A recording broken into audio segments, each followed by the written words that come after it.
Welcome to Safe on Deck. For episode 40, I sat down with Commander Jeff Spencer at his home in Portsmouth, Virginia. Commander Spencer enlisted in the Navy at the age of 18. And after earning his dolphins as a submariner, serving aboard the USS Greeneville, he completed multiple operational deployments in the Western Pacific, the Eastern Pacific, the Middle East, Southeast Asia, Australia, Central America, Canada, and Alaska.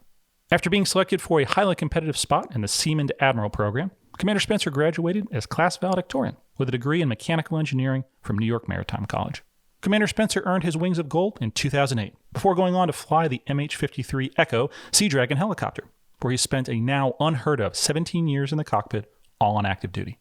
Commander Spencer served in a wide variety of flying and leadership roles, including as a Fleet Replenishment Squadron Instructor pilot, CNAL MH-53 Echo NATOPS Evaluator, and MH-53 Echo Weapons and Tactics Instructor. Commander Spencer currently serves as the Executive Officer of Helicopter Mine Countermeasures Squadron 12. Commander Spencer has logged an impressive 2,800 hours and counting flying the Sea Dragon, including over 300 hours of AMCM tow time, 400 hours of NVD time, and he's attained and instructed in every single instructor qualification in the MH-53 Echo training syllabus. Thank you for taking the time to listen. In the future, I plan to continue to share similar interviews with both current and retired military aviators. If you have a question or a suggestion for a future interview, please leave it as a comment below. Safe on Deck, episode 40 with Commander Jeff Spencer. Enjoy.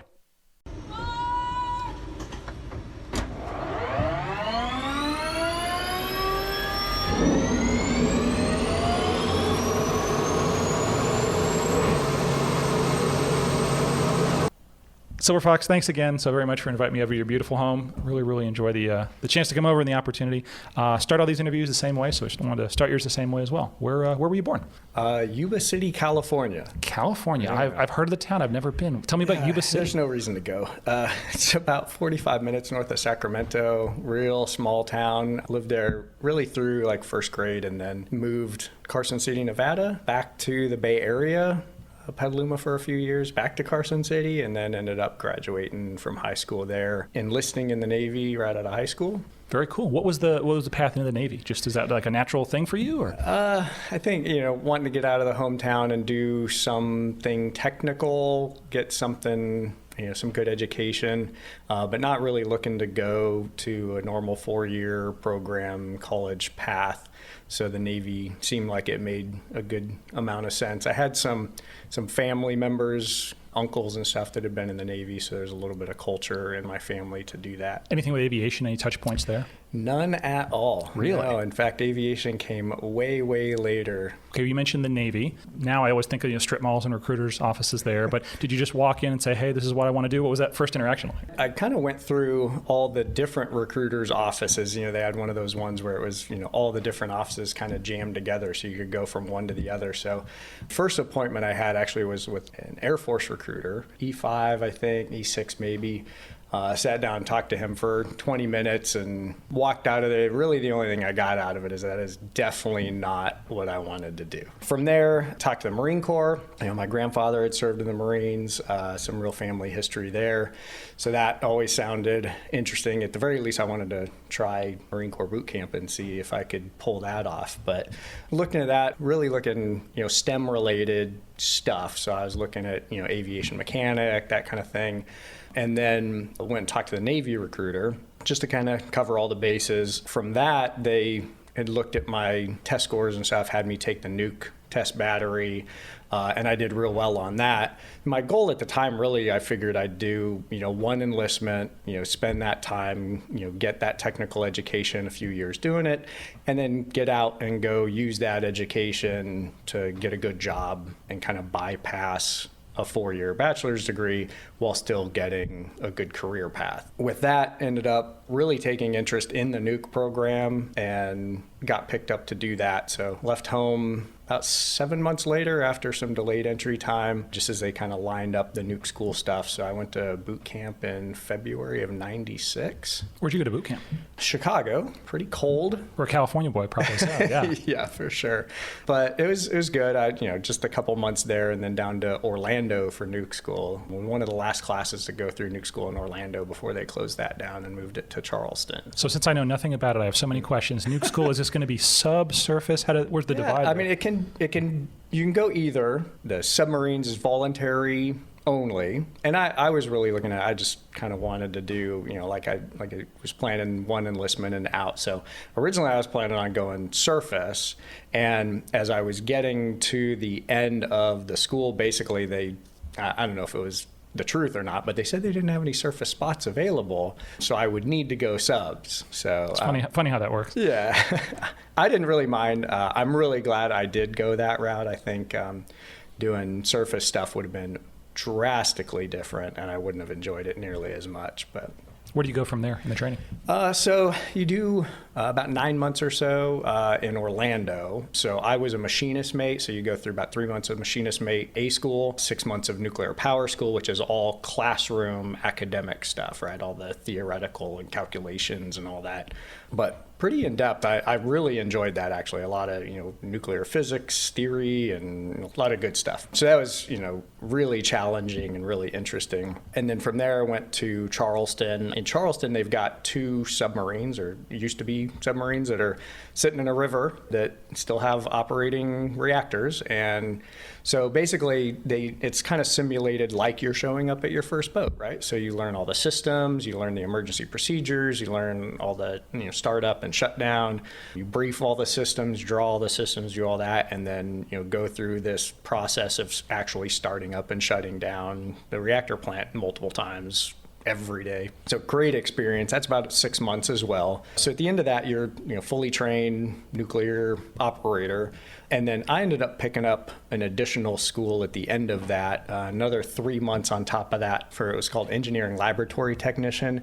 Basically, some machinist mates end up doing that. It teaches you to do radiation controls and water chemistry for the reactor plant. So on top of the machinist mate mechanic job, you do the water chemistry radiation stuff. So. Wow, this sounds like high power stuff. Like this is not. I think you may be underselling it a little bit.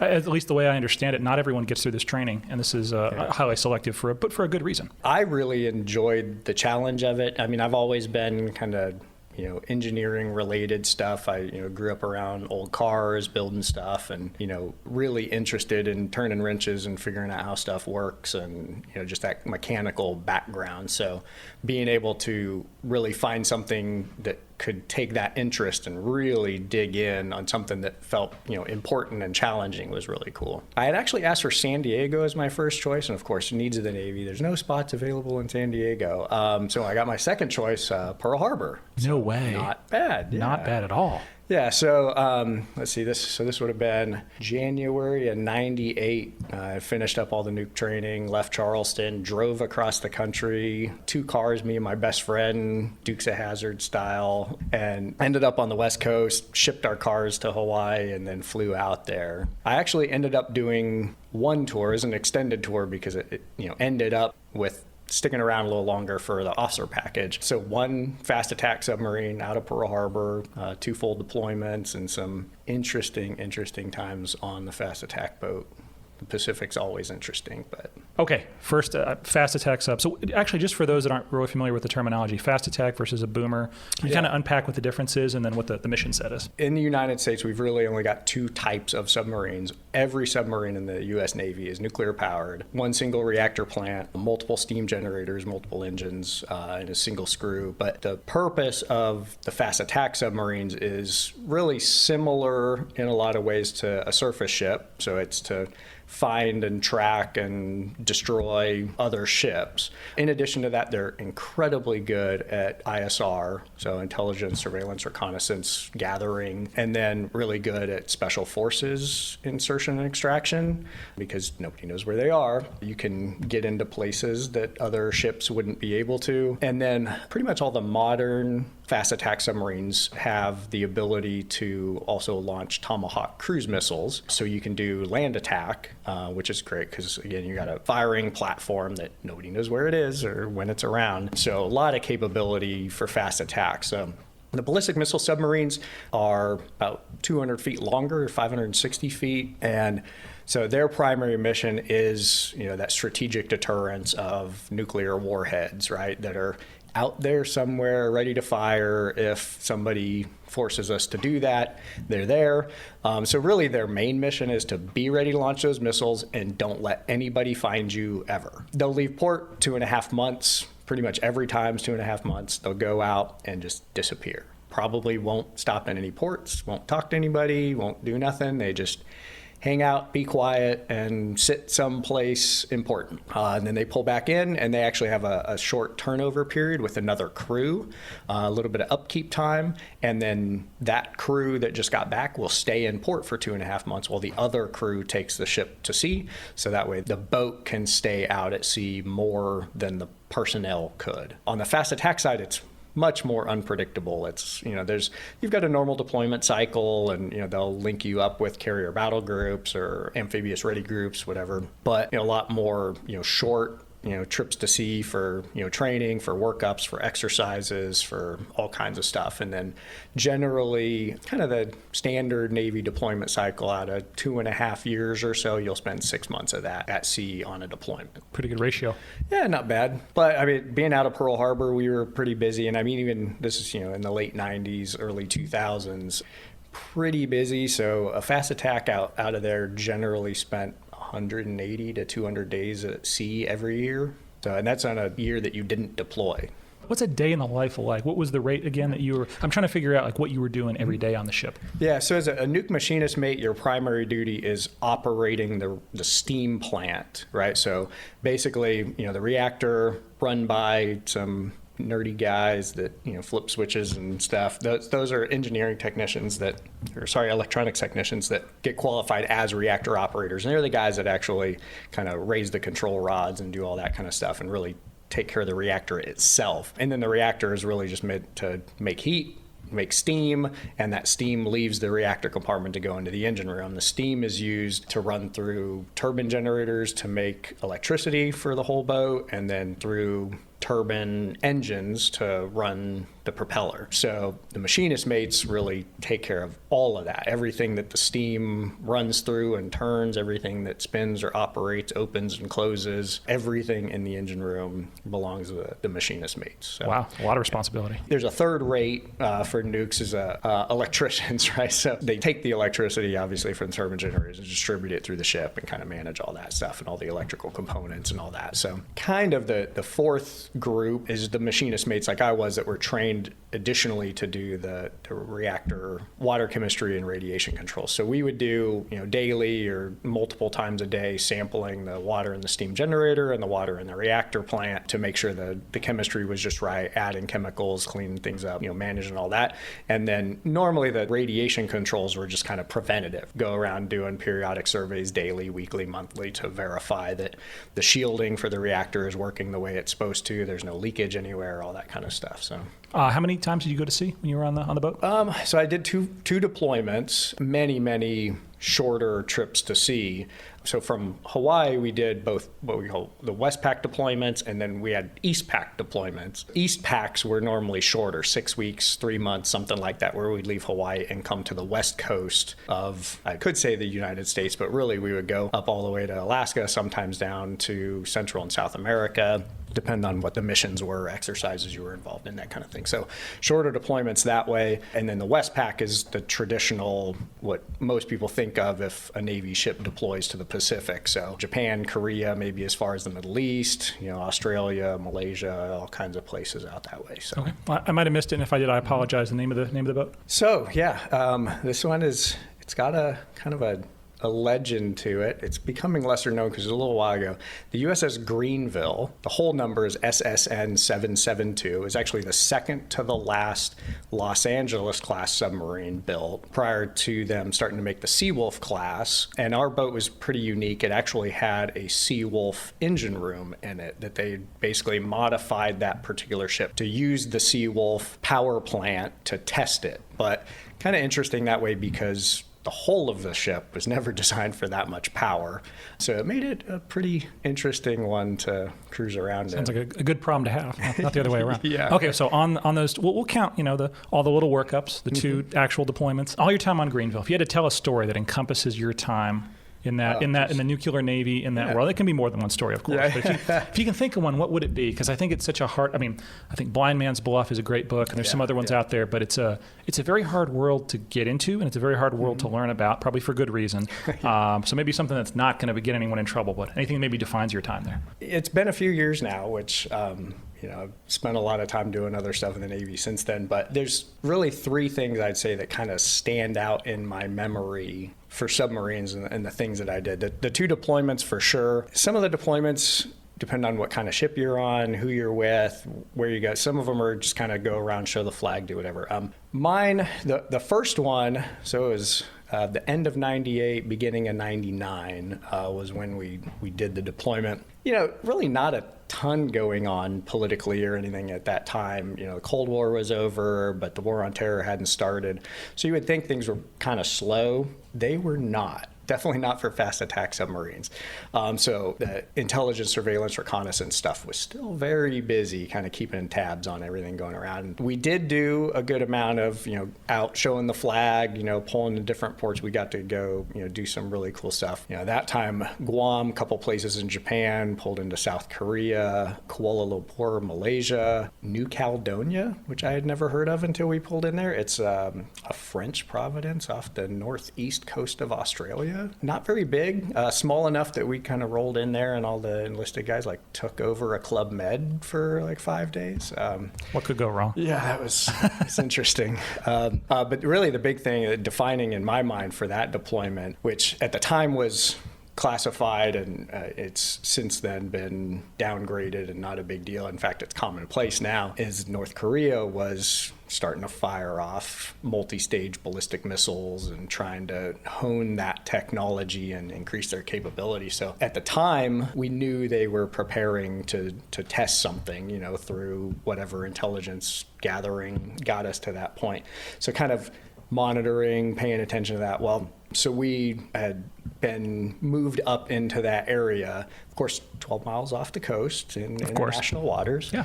And for weeks, there were multiple ISR assets kind of being held in positions to try and capture the telemetry of the missile launch. So, different aviation assets overhead, obviously the satellites, all that stuff. And then we were there at periscope depth, clearly, in open water away from the coast, but somehow close enough to see what was going on shore.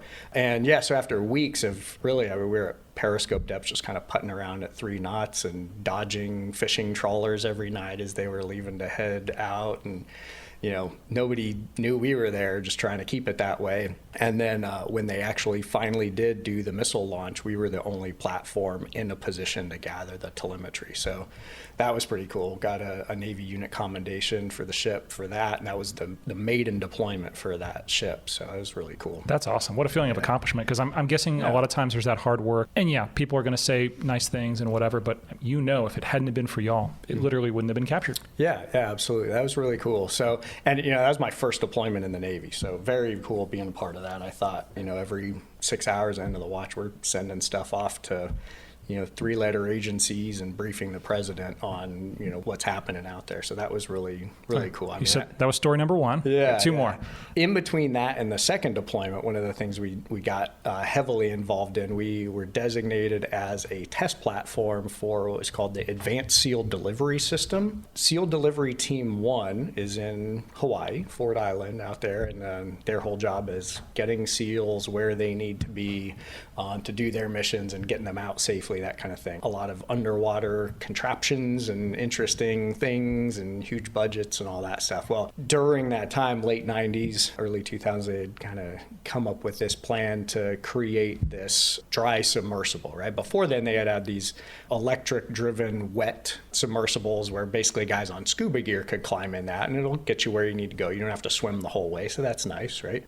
Well, so the Advanced SEAL Delivery System was a 79-foot long, really self-contained electric submarine, but it had somewhat limited range. It couldn't get from Hawaii to China, right? So theoretically, yeah. Right. So the plan for that was that it was designed to be able to be craned pier side onto the back of a fast attack submarine, taken anywhere in the world, and then the SEALs would go through the hatch into, out of our boat into that one, and then go out. They could get into much shallower water than we could, still 12 miles offshore, I'm sure. Absolutely. And then no one would violate that ever. Certainly.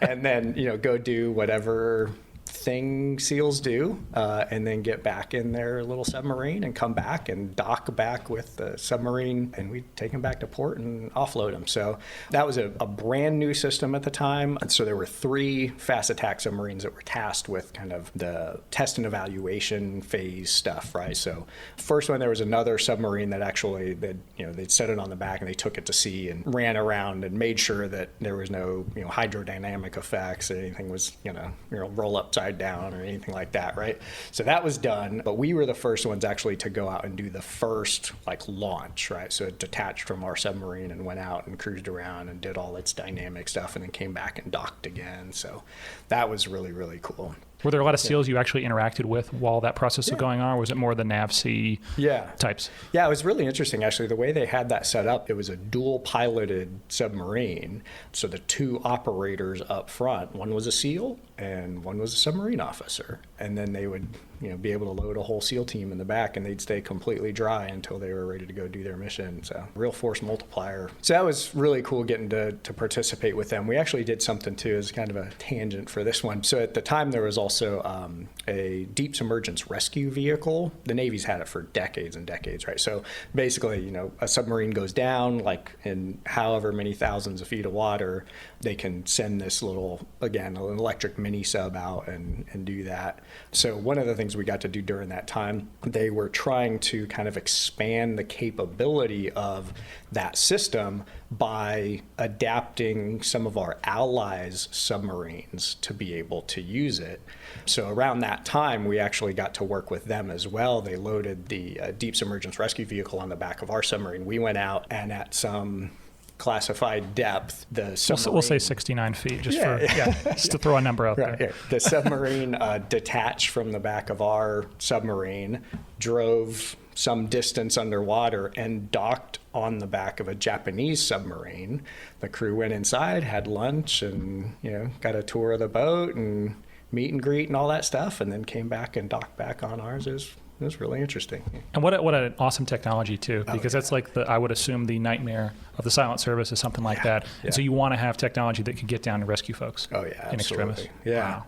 So then the third thing that really stands out, so that was a second deployment. Started off really strange. So it's supposed to be a normal 6-month deployment. We left in, I guess this was beginning of August 2001. So we headed out of Hawaii, went to Guam, stopped there for a couple of days, just a quick port call, load up some more stores and stuff. Left there to go to Saipan in a really bad storm. We had surfaced to come into port in Saipan. Again, we were just going to do a quick port visit there, and ran aground on the way into the channel. Damaged part of our boat, but no way to tell how much damage was done. Now, Guam had a decent submarine refit facility there. Not a huge capability, but something. And there was nothing in Saipan. So we kind of backed out of the channel. Problem was, once you were on the ground in a submarine, you're not allowed to submerge or anything until they get a look and see what's wrong with this thing. Submarines are not good on the surface. They're not meant to be on the surface. They don't really have a keel like a surface ship would, and they bob around like a fishing bobber, right? It's sickening. And so we spent the next several days chugging along at minimum speed because we weren't authorized to go any faster on the surface in a tropical storm, and half the crew spent the entire time just puking, and it was terrible. So that luckily is not the most memorable part of the deployment, but we finally did make it back to Guam, assessed the damage, got all that stuff, planned together to work that out. I was the first diver to go check out the damage. All the fast attack submarines, actually the boomers as well, but have a certain number of divers on board. You do it as a collateral duty, right? There's no room to have fully fledged Navy divers on board. There's not enough work to justify that. So what they do is they take just whatever crew member's interested and capable and can pass the school that wants to do it, and they send you to dive school. And you come back and you still do your primary job, and then when it's time for somebody to dive, you go throw your gear on and you get in the water. So I did that as a collateral duty for most of my time on board as well. So yeah, when we pulled back into Guam, I was the first one in the water, got to go down there and kind of see what the story was and all that. What was it like when you were first person putting eyes on what either is going to be a terrible disaster or thankfully it sounds like it wasn't that bad, but it was pretty bad. Okay, never mind. I spoke too soon. Yeah. Luckily, they put a plan together, it was a couple weeks probably before, to get everything worked out and get us back out to sea. We had just started a deployment, so they needed us out there doing stuff. Well, we had just finished all the repairs, and they're like, well, while you're in port, do a little upkeep and kind of refresh the boat, get you ready to go. So got that going, started doing some of this upkeep stuff, and 9/11 happened. So we're already deployed halfway to the Gulf, and jets hit the towers. Kicks off the war on terror. And so, immediately all right, you guys start. How did you find out, just out of curiosity? Because I can't think there's, maybe the people on the ISS, but there was no one more out of touch than someone on a submarine. Yeah, when that happened, how did you find out? Yeah, luckily we were in port in Guam, so we did have contact, but if I'm being honest, we had gone out for a great night of drinking. And that never happens in the Navy for reference. Yeah. And a few of us got a hotel room because it was just too much to try and get back to the boat that night. So got a hotel room. Made a good choice is what I hear. Yeah, good. No problem. So, but for real, make good choices. Yeah, anyway. for sure.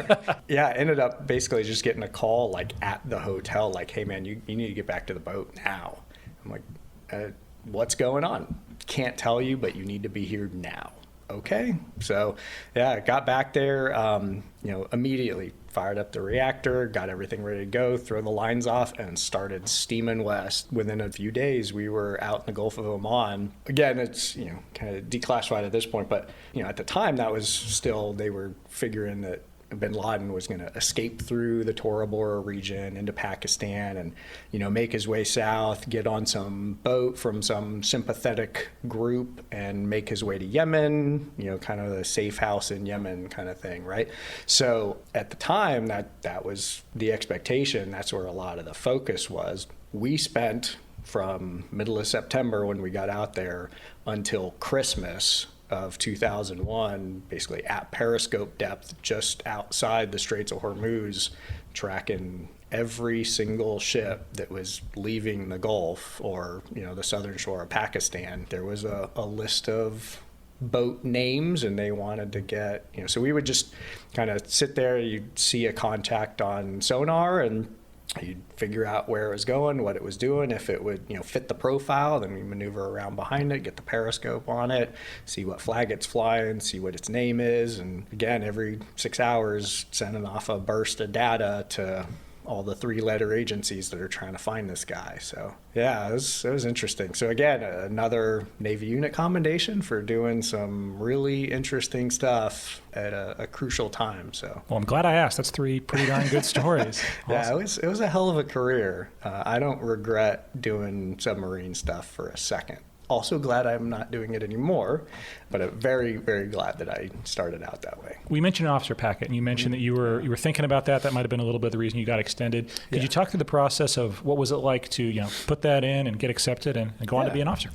Yeah, so really where I was, the nuke program was 6 years. And like I had said before, my plan was to just, go get a good education, a little bit of work experience, something to put on a resume, and then get the hell out and go be a civilian making good money. And that was my plan. I was counting days, as I was, getting closer to 6 years. I got, a little past 5 years, I guess.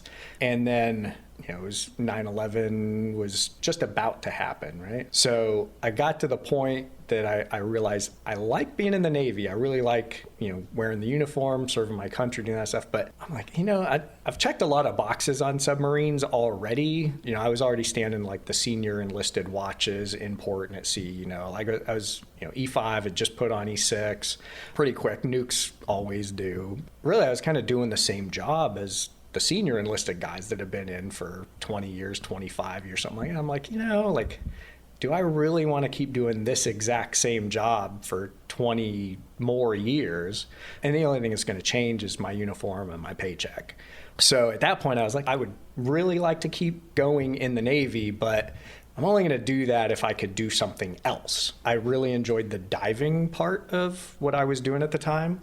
I had actually never done any kind of scuba diving prior to dive school. Done a lot of workup, gotten better at swimming and that kind of stuff to prepare for dive school. But the first time ever breathing off a scuba regulator was the first day you're getting your butt kicked underwater in pool week. So that was interesting, but I really learned to love it. And of course, I was in Hawaii, so a lot of, wreck diving and lobster hunting and night diving and stuff around Hawaii really got me to just fall in love with diving. So that's where I was like, okay, well, maybe I can, leave submarines and maybe go do, be a diving officer, right? EOD or salvage diving, something like that.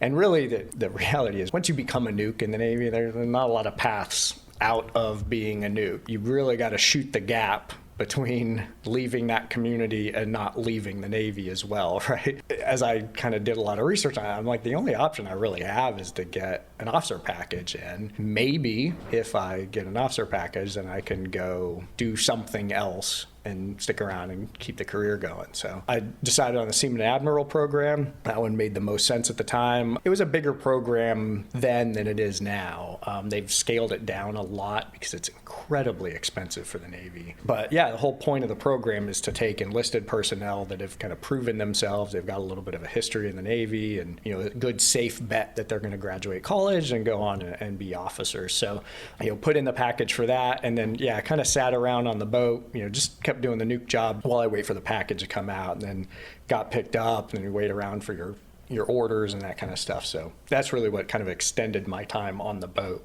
Where'd you go to college?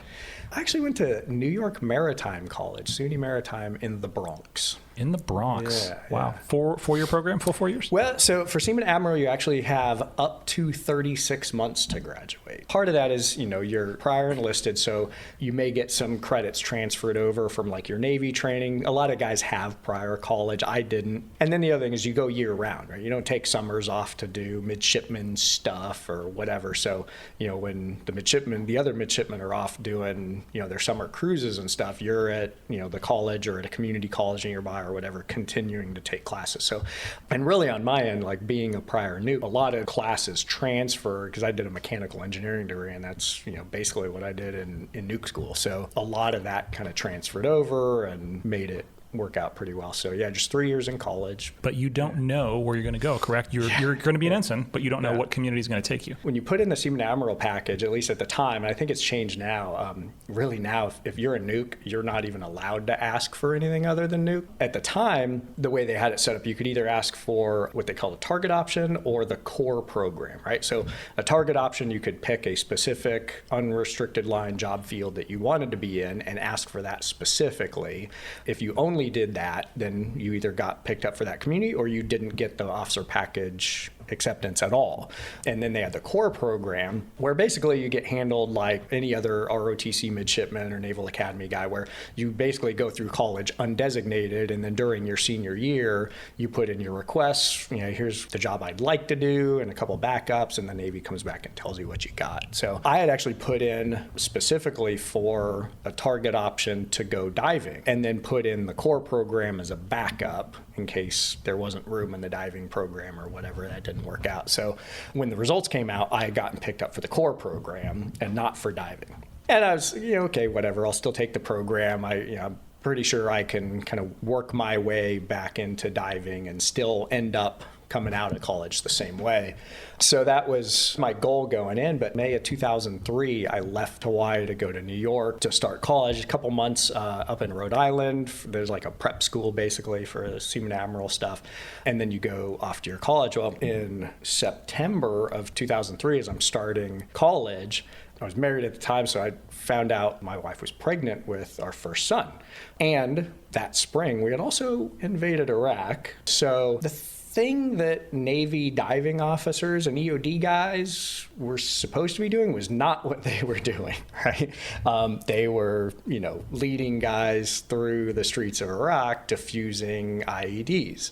So now I've got a kid on the way, my first kid, and I'm like, I'm not not really sure that I want to, finish college and go defuse IEDs. So let me reconsider this. I don't need to decide now. It's, you ask, during fall of your senior year. So I had a couple of years to figure it out. After the EOD thing kind of seemed to lose its draw, I went through college. I got my mechanical engineering degree, getting near the end of that, and it's time to select. And so I'm sitting there, I'm looking at, I don't really want to go back to submarines. I sure as hell don't want to be a surface nuke or a SWO. Not interested in SEAL or EOD anymore. So I guess that really just leaves pilot or NFO. And I'm sure as hell not going to be an NFO. So let's see if we can fly, I guess. Had you had any flight time? Nothing? No, nothing. Wow, that has got to be the craziest story I think I've ever heard of how someone, I guess aviation, why not? That's awesome. Okay, so when you put the preference in, were you picked up for it, no issue off to Pensacola? Yeah, I took the test battery for it during the senior year as the aviation officer at the ROTC unit was kind of pushing, like, hey, you pretty good grades and stuff. You should take this test. I took it and did really well on it. So that's, are you adaptable to aviation duty kind of stuff, right? And same thing, I think. I've always just kind of been mechanical kind of background, and it all made sense to me as I'm looking through the test, but I had no background in it as far as aviation specific. Off to Pensacola. It's NIFE now, by the way. Naval Introductory Flight Evaluation. Yeah, I know. Sure. Very high speed. What was API like for you? Kind of uneventful. The pool wasn't nearly as big as it is now. I mean, I guess they got like 800 and something people. It's a lot of people waiting right now. It's insane. We can talk about that later offline if you really want to hear what's up. But I can't even imagine. I don't know how they keep those guys out of jail. This is something you'll appreciate as a helicopter guy. Just a brief interlude here. So one of the things that has been pitched is a direct to helos. Like you would, like you volunteer for it. So you go to the front of the line at NIFE. You finish up NIFE. It's going to be a commercial operator, 50 hours of flight time in some helicopter. And then you go to helo advanced right after that. Oh, wow. And I've heard a lot of students, that some of the promises on there. And it's going to be interesting. Like this is something new that we've not done before. Yeah. Theoretically, get your wings in a year, all these other things. And it's just kind of like, guys, this is the greatest time of your life. Like enjoy what's going on. It's a little different mindset, but it sounds like, That's what the Army does. That's what some of the other services do. The Air Force is talking about no more T6 and just straight to helicopters for some of their folks.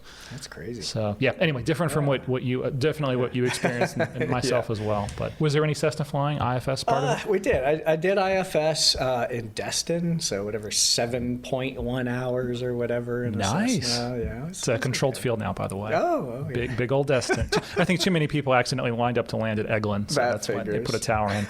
All right, so you got that done. Were you at a Whiting guy or were you a Corpus guy? I was a Whiting guy. Nice. Yeah, which squadron? VT3. Air Force influence there? Yep, it was. But the skipper at the time was Navy, in fact, an MH-53 guy, Colin Walsh. So he was an HMJO department head and then screened for OPT command and took over an Air Force training squadron. Very cool. T-34 Charlie, right? Yeah. Okay. Yeah. So it was good. API was okay. I mean, still good in school and strong technical background, so I knew how to study. I mean, that's one thing. Honestly, I don't use much of the knowledge I gained in nuke school 20-something years ago, but what I do use all the time is they were very good at teaching people how to learn, because they realized how difficult that school was, how much of just a fire hose it is, and how technical the information is. So they actually opened up nuke school like right at the beginning. It was, again, 20-something years ago. One of the first classes you do, a few of the first classes you do,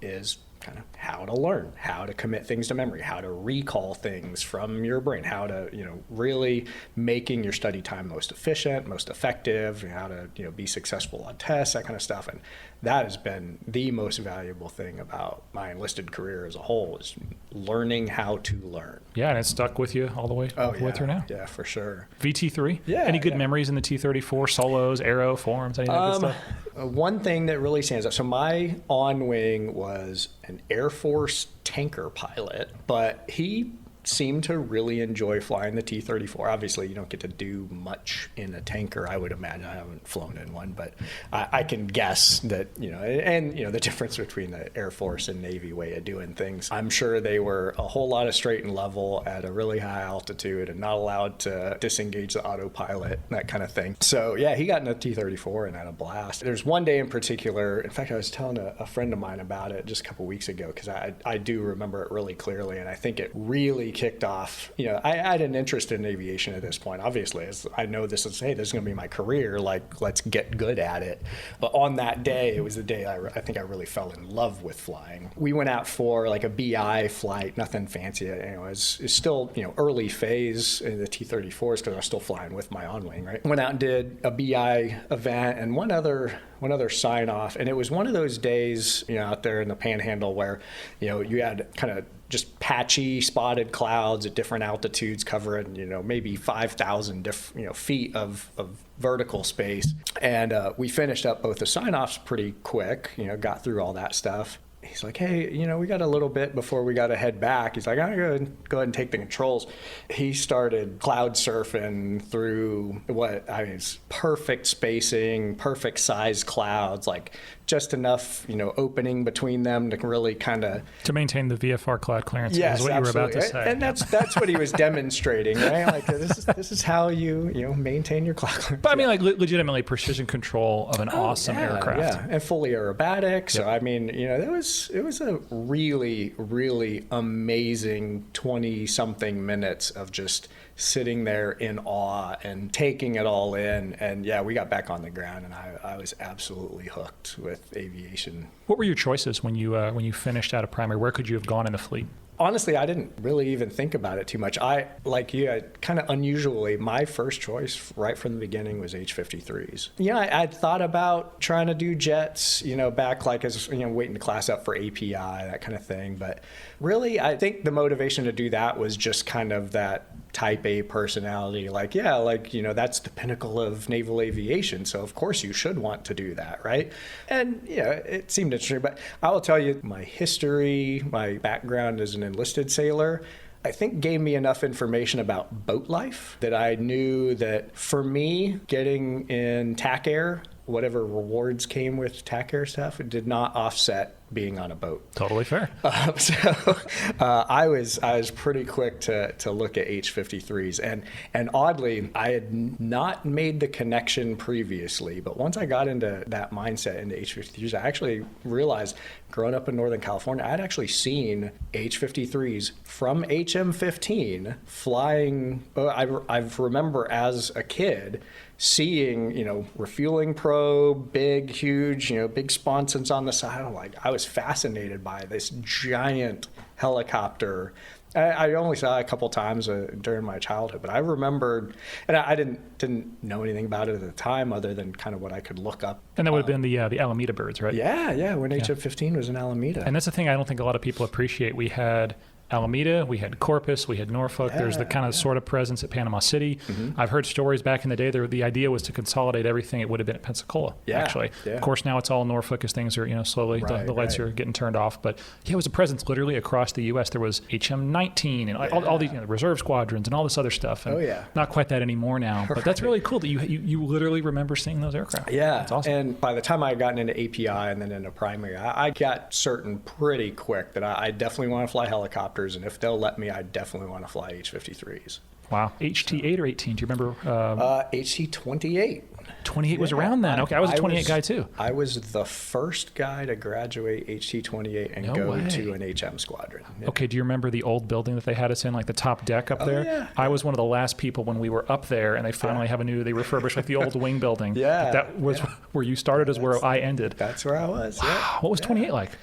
It was great. I mean, I think we had some great instructors, a lot of really good Marines there that were really, really engaged, really knew their stuff. Skipper was pretty laid back, had some H-53 air crewmen that were there. I think we actually had 4 guys, E5s up to even a senior chief at HT-28 that were all HM guys. So that was pretty cool. Any good memorable stories with the mighty TH-57 Bravo or Charlie? Oh, yeah. It was my first real interaction with an H-53 crewman was, lifting that 5-gallon bucket. Coffee can, for externals. For those who don't know what we're talking about, it's literally a Bell 206, right? The training helicopter, and you got the doors taken off, and the crewman's back there, and you are externaling. I mean, it's like a coffee can filled with concrete, but the whole point is they're giving you the calls, and you're listening to them talk. And as I remember, the instructor I was flying with, I think he did most of the flying. My hands were probably on the controls, but it's still appreciation for what that back and forth is like. Oh yeah, that's cool. Yeah, it was great. I really enjoyed that. I mean, stressful for sure, as you're going through that. But I was really excited to be there. And so my on-wing actually ended up being an H-53 guy as well. Not an HM guy, an HC4 guy. Steve Lennick. He there's one good story about that. So we had gone out and done, my initial FAM stuff and learned how to hover, learned to practice safely anyway. I wouldn't say you're good at it at that point, but you can practice without wrecking the helicopter, right? Yeah, I got through all that stuff and I got to my first solo. So I had, flown all the flights with Steve up to that point, and everything had, gone fine, whatever. It was about the time of fleet fly-in. And so all the helicopters had come out and visit for that week. So there was a H-53 out there, was a HM-14 bird out there, and H-60s, all that other stuff, right? Field kind of shuts down during that point, but then the following week, okay, it's time to start training again. So, and that was my solo. So I get in the 57 to go out and do my solo, get through my pre-flight, start it up, lift up in that air taxi and start heading out. And I hear on the radio, H-53 is calling for taxi. Steve Lennick is in another 57 doing another event, but he's in the bird, hot at the same time. And so the 53, I get all the way up to the hold short, waiting for my turn to get cleared to taxi out and take off, and the 53 gets cleared in front of me.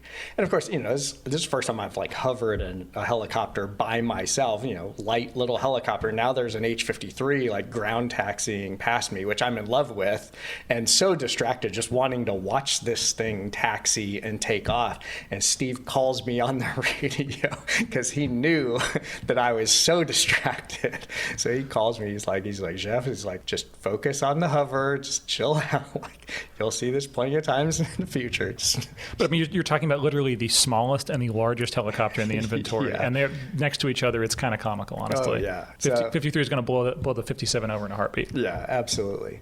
So it was really cool. I got to see that and got to interact with Steve as the on-wing and stuff. And then I came to him pretty early on and said, I definitely want to fly H-53s. So. And you mentioned HC4 for those that aren't familiar with the name, and back me up if I'm wrong, but basically combat logistics. So they were MH-53 Echoes, the same aircraft that we flew and still fly, but they're not doing any of the airborne mine countermeasures. They're not looking for mines. It's literally moving large amounts of stuff. And I don't really know any of the HC4 guys. They were all long gone by the time I got there. I know some of the reputations because, again, it was combat logistics. It wasn't towing. So maybe if you could speak a little bit more to HC4 and kind of the legacy. Yeah, I mean, to tell you the truth, I would have preferred to go to HC4 specifically, an HC squadron fly MH-53s over an HM squadron. But by the time I got there, HC4 was so far down the road. They were still around, but they were working on their sundown. And so they stopped taking anybody new from HTs into the squadron. But yeah, so HC4 specifically, they spent basically their entire time as a squadron based in 6th Fleet to carry cargo and passengers through all of Europe and the Middle East was really their role. So the H-53 is incredible for that. Long legs, the long range, heavy vertical lift, and they were absolutely perfect to be able to do that. I mean, they could get anywhere in Europe basically on a bag of gas and do HAR if they needed to, day, night, boat landings, anywhere you need to go.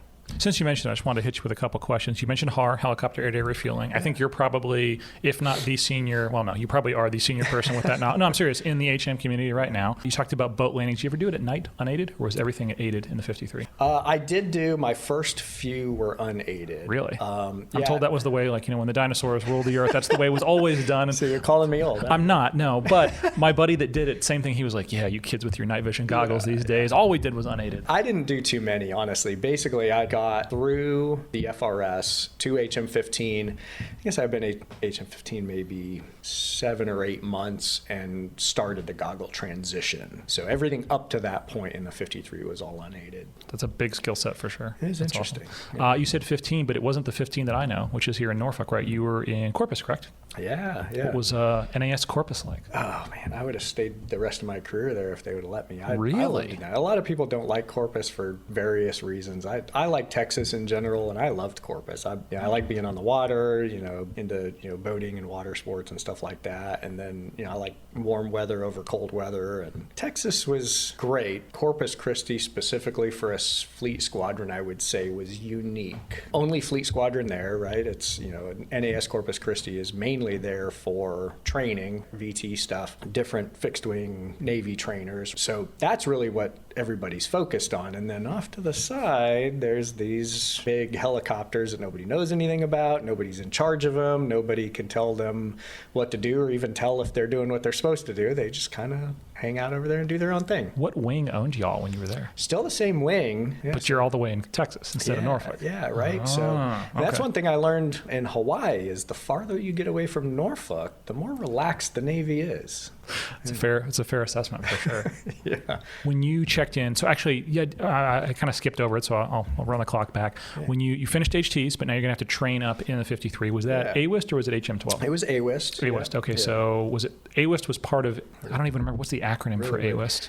So it's the Airborne Mine Countermeasures Weapons Systems Training School. Definitely want to put that on a patch, right? How many more letters can we cram on there? But AWIST was part of HM-14, correct? Kind of, but kind of not? So, what they did is it was part of the downsizing, right? H-53s are going to go away. We got rid of all the HM reserve squadrons, consolidated them with HM-14, 15. Like you were saying, like back then there was HM-16, 18, 19, right? All of those went away.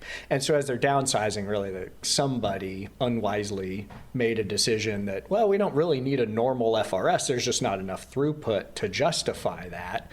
Actually, for a while, the Navy H-53 guys were training with the Marines at HMT 302. In fact, some Navy FRS instructors were part of the Marine Corps squadron, and there were a mix of Navy and Marine Corps H-53s on the line, and that's where you would go to get your training to fly the helicopter, and then you'd go to your squadron and learn how to tow. So AWIST came out of that in what you're talking about. So what they created was called a FRD, a Fleet Replacement Detachment, at HM-14. They basically pulled the helicopters from HMT 302 and put those at HM-14 and added some additional maintenance personnel and some admin personnel, kind of plussed up HM-14 to handle those helicopters. And then AWIST took all of the instructors, enlisted aircrew and pilots, and built a schoolhouse. But the schoolhouse didn't have any helicopters, didn't have any maintenance personnel, didn't have all those things. It was really just a group of instructors and the administrative support to manage the instructors and the students. And then when it was time to fly a flight, you'd walk down the street to HM-14. They'd tell you which aircraft you're flying. You'd take the book, do your brief, and go fly their helicopter, and you bring it back and drop it off when you're done. What was it like going from the smallest helicopter in the Navy to the largest helicopter, like that first flight? Yeah. Well, first pre-flight even. First time I tried to wrap my head around what an H-53 was going to be like was actually, so at VT3 with Colin Walsh, commander at the time, he ended up putting on 06. He was the base CO of Bahrain for a while. I ended up retiring a while ago, but he'd come in and brief, all the INDOC guys, right? So, and then, of course he'd say, hey, I'm a Navy H-53 guy. This is what we do. This is what the helicopter likes. Just kind of, get that out there. I'll never forget his description of flying an H-53. He said is like flying a 2-story house from the second floor shitter. So, he's not wrong, but wow. So that obviously sticks with you. That's the impression I carried with me. Not at all the same thing. We had, I won't say the astronauts' name, but we had a couple astronauts come through in a T-38. They were talking about they're getting ready to land. It's got to fly first, but what is it? The new Starship? Yeah. They're talking about a lot of it will be automated, but the idea of landing a skyscraper from the top of it, essentially. I don't know why that analogy kind of connects right, to me. It's not like the space shuttle, right? It's want to land vertically on other planets, theoretically. That's crazy. But totally different mindset. But I like that. That sets the tone. Yeah. So honestly, I was pretty surprised at how easy the H-53 can be to fly, especially, day VFR kind of FAM maneuver type stuff. By today's standards, the AFCS system is old, but it's still incredibly capable, especially when compared to the TH-57 Bravo or Charlie, right? So I think the more surprising, more challenging thing about adapting to flying the H-53 was, and I teach this in every early stage FAM now as an instructor, is you need to learn to tell the AFCS system what you want it to do and then stop fucking with it and let it do that. If you keep retrimming it, you keep hitting the button, you keep, like you would in a 57, you're just turning off the thing that's trying to help you, right? Trust the automation, I think, is the best way to say that. So that was probably the biggest thing. I mean, the size of the aircraft is significant for sure. But I mean, like a lot of cockpits, you're just up there in the front. Like the fact that there's a whole lot of helicopter behind you, you forget about that. Unless you're, trying to get into a small clearing in the trees or something, you need to remember it's back there. Otherwise, you're still 2 feet from the windscreen. In the 53, you're sitting up a little higher. Another thing that I teach now, like when we get into goggles, like there's a big, in the 57, your butt is 1.5 feet off the ground, right? So even in a hover, you're pretty low. You can see every blade of grass, You get in a 53, you're not 10 feet up, but I mean, your hover height is that high, but you're, several feet above where that rad-alt is reading. When you look at it ratio-wise, you are way farther from the ground in a 53 than you are in a 57, so your visual acuity degrades considerably with that. So there are definitely some differences, but it's really easy to fly, actually. Agreed. Yeah, it's a great machine, and when people kind of look down on it, it stops leaking, it's empty, and all that, all those standard lines that people say, yeah, cool story, man. It's still an incredibly capable machine. I had a chance, I think we talked about earlier, looking at the Kilo. That looks like an incredibly capable machine. Absolutely. But this thing was designed 70s, 80s, or at least, add-ons to those, a Delta with 2 engines, the Echo with 3. Right.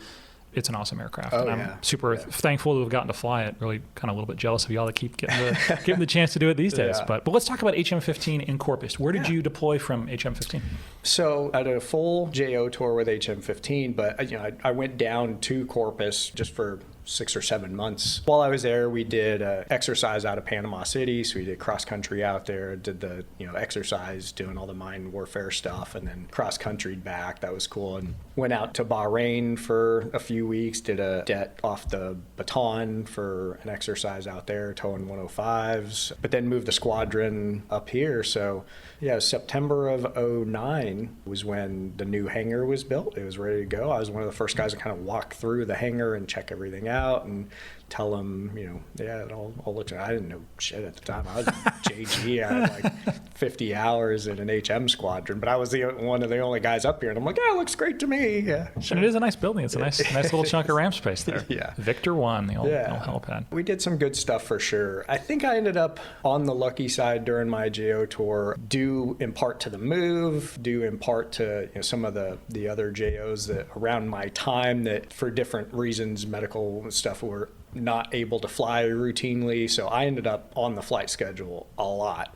And so I got my calls pretty quick. And honestly, being up here right away during the move, because we actually did like an early party kind of thing. We basically took a det from Corpus up to Norfolk and then gradually expanded that det. So when I first got up here, it was myself, a couple other JGs that had just come from AWIS, and then we got, lieutenants, a couple of them that were coming back from their deployment in Bahrain, just made hack, whatever. And then the OIC from Bahrain, the 04, had come back, and instead of going to Corpus, he comes to Norfolk, right? So we're kind of just slowly building the size of that group. But initially, we really only had one aircraft, which was Hurricane 11. We had just recently gotten that out of depot in Cherry Point, and that was an old HC4 bird. So at the time, it couldn't even tow. It had no tow equipment, no U2 system, none of that. So it was a perfect bird to, take out to Norfolk and go do great things. So Andrew Countess and I, who's the current CEO of HM-15, were the first two guys at the squadron coming out of the FRS.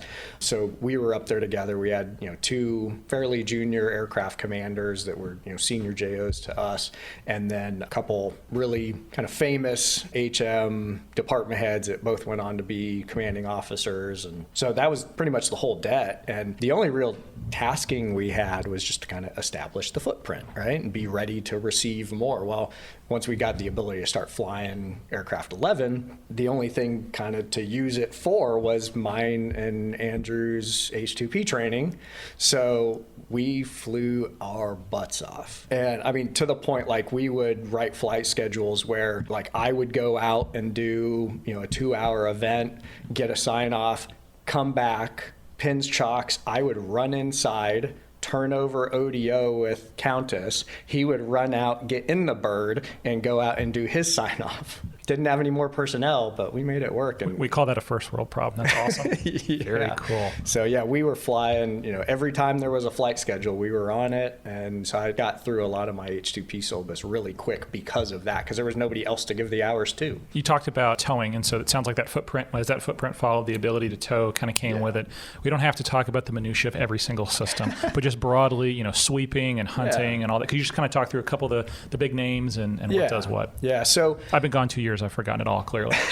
That's all right. I've just been doing FRS training, so I'm trying to forget it. But and y'all still tow at 12, right? Yeah, we do. Okay, MOPS 104 is what I heard? That's it. Nice. Yeah. For people who haven't heard it before, like, mine warfare encompasses both planting mines and removing mines, right? So our side of that is removing mines, and specifically, right, we're the airborne mine countermeasures side. In that, our job is to find and or remove mines from the water to allow passage for the ships, right? Safe passage. So mines, what most people would think of traditionally, that the contact mine that kind of floats on the surface of the water or just below the surface of the water on a cable tethered to an anchor at the bottom, right? It's got some chemical horns on it. The ship physically runs into it, bends one of those horns, creates a chemical reaction. The mine blows up, blows a hole in the side of the ship, takes it out. So that's what the standard has been for mines for 100 years.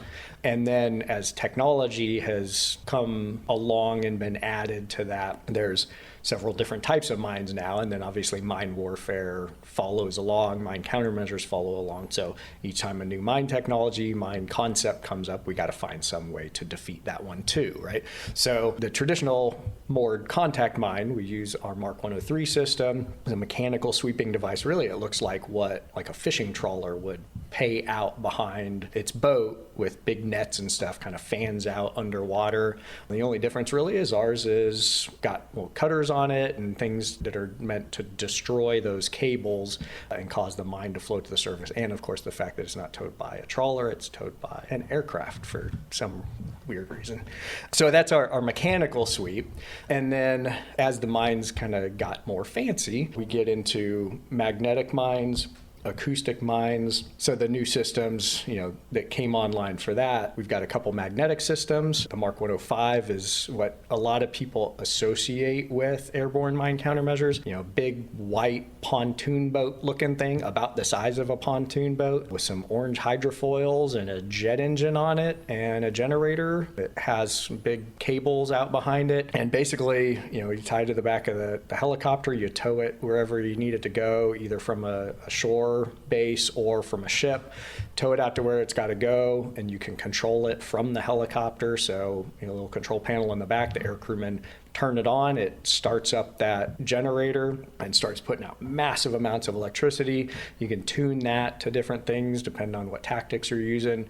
And then basically, it sends a ton of electrical current out into the water. Through one cable, it loops through the seawater and back to the other cable, and that movement of electrons creates a massive magnetic field. So really what you're trying to do is just convince the logic in the mind that you are the ship that it is looking for. So if you satisfy that logic, then the mine goes off. The hope would be that you've got everything set up just right, dialed into the right magnetic field and all that stuff, and you satisfy that criteria. And as you run down that specific path, all these mines blow up behind you, and there's none left when you're done. That's the theory. We've also got something that was really developed, I hear, from really Vietnam kind of freshwater river stuff, to be able to do the same thing with magnetic mines, but really hard to tow a pontoon boat from the air through the water, like whatever. And there's the whole challenge of sending electrical current through freshwater. So they created the magnetic orange pipe. It is exactly what it sounds like. It is a steel pipe, 1,000 pounds, painted bright orange, and you pass an electromagnet over it before you use it. It magnetizes it, so you got a north end and a south end, and theoretically, as you tow it past a magnetic mine, whether it's freshwater or saltwater, it'll cause a mine to blow up. When you get to the acoustic side, we've got the Mark 104. So acoustic mines, similar to the magnetic, it really is just looking for something. There's some mechanism, some sensor in there that in this case is looking for noise coming in, right? Like sonar type stuff, passively just listening to what's going in the water. But it's tuned to a very specific kind of frequency and stuff. They want it to go off for an important boat, right? Not some guy on his power boat. It's tuned for that. So basically you can tune the 104 similarly to fit a specific frequency, and you tow that through the water. It actually doesn't have a motor or any electricity or anything. It uses the motion of the water to cause it to create sound. And then same thing, you tow it through the minefield, and anything that is down there looking for the frequency that you're making, it'll blow up. Hopefully it doesn't blow up the Mark 104, but whatever, we got spares. We carry spares for that reason. We do, yeah. So really that's mine sweeping. The overarching concept, right, is just being able to get out there and remove mines from the water. One of the things that's nice about that, you don't actually have to know where the mines are, right? You don't have to find them. You just need to pick what piece of water you want to not have mines in it and go out and put effort into it. And hopefully your tactics and your intelligence has tuned everything in a way that the mines that are out there are sensitive to the signals you're putting out, and they blow up. So when you're done, then there's a clear path, and then the big ships can go through. That one's a little tricky though, because you don't know what's down there, right? You haven't really looked. There might be mines, there might not be mines. They may be set to a certain frequency and you put a different frequency in. They may, have a specific thing. They may have combination sensors where it needs both a magnetic and an acoustic signal at the same time. And we actually have a way to do that too. The Mark 106 allows us to basically tie a Mark 104 to the back of a Mark 105. We call it a Mark 106, and it does both a magnetic and acoustic at the same time. You're hoping that the way you have things dialed in are also the way that the miners have set the mines. So the other side of that, which we've come to prefer, is mine hunting. So mine hunting, we go down and actually just look and see what's in the water. And then we can decide if we want to try and get that stuff out of there, or if we just want to go another route. So that obviously wasn't an option, in the 60s and 70s as this stuff was, starting to come online, Vietnam and stuff for airborne mine countermeasures. There just weren't side scan sonar systems that could do that, right? So as that technology matured, it was able to be miniaturized and reliable enough and be able to package it in a way that you could create a device that the helicopter could tow and be powered electrically by the helicopter, and also communicate the data back to the helicopter to be able to tow that through the water and send sonar energy out, get a return back, and then basically just like the waterfall display that you'd see on a submarine, you got, hey, this is the sea floor, we can see all of that, and hey, here's a really bright spot where we're getting a lot more sonar return from that. That might be something we want to go look at. Obviously, if the mine is floating in the water column, like a moored mine, whatever, it's really easy to see because there's nothing around it, right? So it really stands out against its background. So mine hunting can be much more effective. It really lets you focus on the problem and gain a lot of knowledge and have a lot more certainty. The problem with it is that you don't always have the option of hunting because that side scan sonar relies on that sonar return to come back at a certain, at a minimum strength and to be able to analyze it. So depending on where the mine is and how it is sitting and what type of mine it is and what it's made of and the range to it and all that kind of stuff, you may send sonar energy out to the water, and if the mine is partially buried in the mud, there's just not going to be enough sonar return coming back to say definitively that this is a mine. Really, if we have the conditions to do that, we have the intelligence, we have the water conditions, the bottom conditions, we would much prefer to go out with the Q-24 and drag that through the water and see what is there. With that, I mean, if you go through an area and you see nothing, well, hopefully that's because there's nothing there, and you can tell all the surface ships, hey, this is a clear path.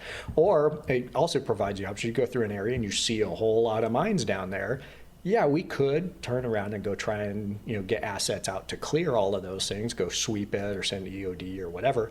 Or we could just move a couple miles to the left, tow that, and maybe that one doesn't have as many mines in it. Yeah, this is a knowledge piece that comes with mine hunting that you don't get with sweeping. So it's definitely kind of a force multiplier in the right conditions. That is an awesome description. I appreciate you going through all that, the overall broad picture. I want to kind of scribe the career. So you said 15, starting at Corpus, coming up to Norfolk. Where'd you go after that? It's interesting. VT3, HC-28, went to AWIST as a student. Went to HM-15 starting in Corpus, then finished up in Norfolk, left HM-15, went to AWIST as an instructor, so as a lieutenant, my first instructor tour. I was lucky enough when that tour ended to go back to HM-15 as a weapons and tactics instructor, so I got a couple more years there, with the fleet, teaching the more advanced tactics stuff and running the exercises and that kind of thing. Then I went to HM-14 for my department head tour, did admin O, training O, dead OIC, and maintenance officer there. Then left my department head tour for sea duty and went to shore duty, got sent to HM-12, did basically another department head tour there, so as a training officer at HM-12, and now here in a couple of months I'm supposed to be taking over HM-12 as the XO and should carry that for the next couple of years until we close the squadron down. That's pretty incredible. For those that aren't paying attention, never not in a flying tour. and most of it not flying. You're always flying the 53. Yeah. So pretty darn incredible. I want to ask a couple of questions if that's all right, and I'm going to jump around. Hopefully that's okay. 2000. God, when was Katrina? 06? 05. 05. Yeah. Where were you during that? Yeah, I was still in college at the time. So, okay. Yeah, I didn't get to participate. Math is hard on my part. The reason I asked that, I was told 53s were part of the relief efforts, and they even towed in the New Orleans area some of the channels. I was just curious if you happen to have any knowledge on that or any of those stories. So they did that, and then I forget, there was another hurricane that came through not that many years ago, and the HM was called to go down there with the Q-24 and basically kind of map what's in the water, right? They couldn't trust the channel at that point because everything had been disturbed. There was debris, there was who knows what, the depths had changed, all that kind of stuff. So the fastest way to figure out what's in there is to tow a sonar device through there as fast as possible and do it with a helicopter, because doing it with a boat is not safe. Really cool capability that I wish that I had been there for that. Unfortunately, wasn't. For sure. You were in Puerto Rico, right? For the I wasn't. Why did I think that? Okay, so for some reason that's one of the got you mistaken with someone else. Apparently, one of the kind of frustrating things about my career. I do get a lot of shit because I have gotten a lot of consecutive flying tours and not a lot of time out of the cockpit. And really, I guess I got to AWIST in February of 2008. So at this point, a little over 15 years continuous in the cockpit. But I seem to somehow always have the worst luck for a guy that wants to use this weapon system for what it was designed for.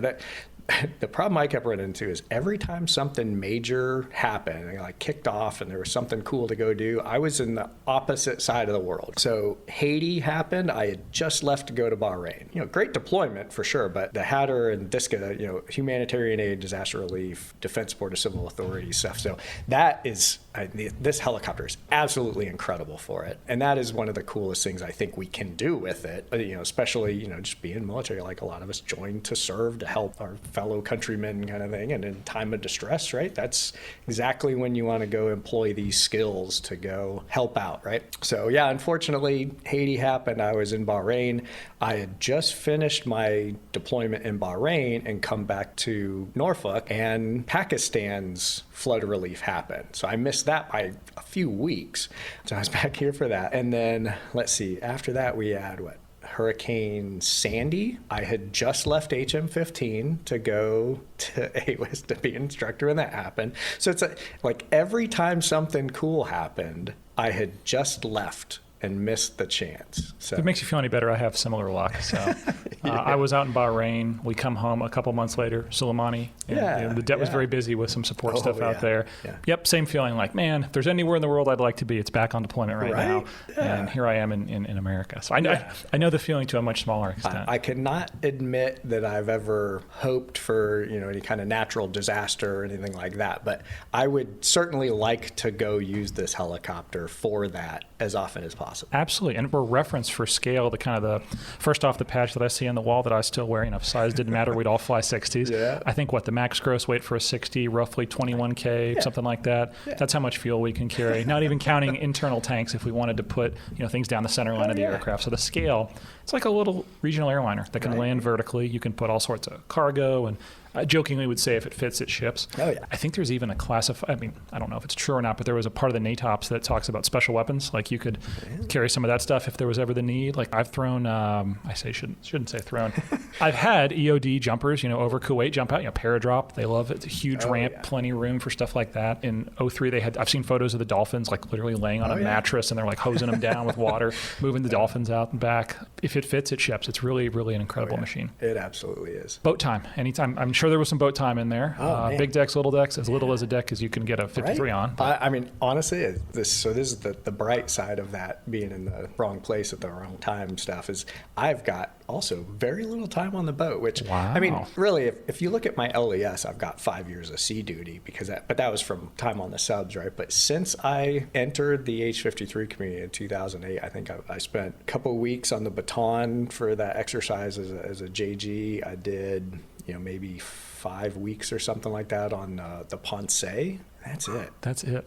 Wow. I think I've got a total of about 7 weeks of sea time in the last 15 years. That's incredible. Don't tell the detailer that. Okay. They might know. I think it's on, like you said, it's on the LES most likely. We talked about it briefly earlier, but HAR, touching an aircraft with another aircraft, helicopter air-to-air refueling. Like I talked about, I think there's a couple folks that are still around, but it's not really a mission set that for whatever reason HM is excited about flexing for whatever reason, like I said, good or bad. But of the folks that have done it, I think you probably, I can think of you, maybe Z, a couple folks that are the most experienced. Why is it that you ended up always just something you enjoyed, something you loved? You knew the coordination piece of it? The overarching answer to that question is, I don't know if I should admit, but most people know about me anyways. I'm not a fan of mine warfare. I absolutely love flying this helicopter. I do not like towing. So if there's anything else that I can do with the helicopter, especially something fun or challenging or cool, that's where I want to be on the flight schedule. And then that all kind of grew out of was during my weapons and tactics instructor tour at HM15. There were a few things going on in 5th Fleet that were prompting us to expand capability and kind of recover some of the older capabilities that we hadn't touched on in a while. That's really a normal thing for Navy assets in general, but certainly for the HM community, is that we kind of go through cycles where, whether it's due to external factors, resourcing, right? Do you have enough money for flight hours, money for parts, whatever, or is there tasking, right? That you maybe have a lot going on and you can really get out there and train and do all kinds of stuff. Other times, the aircraft don't want to cooperate. We've got part shortages.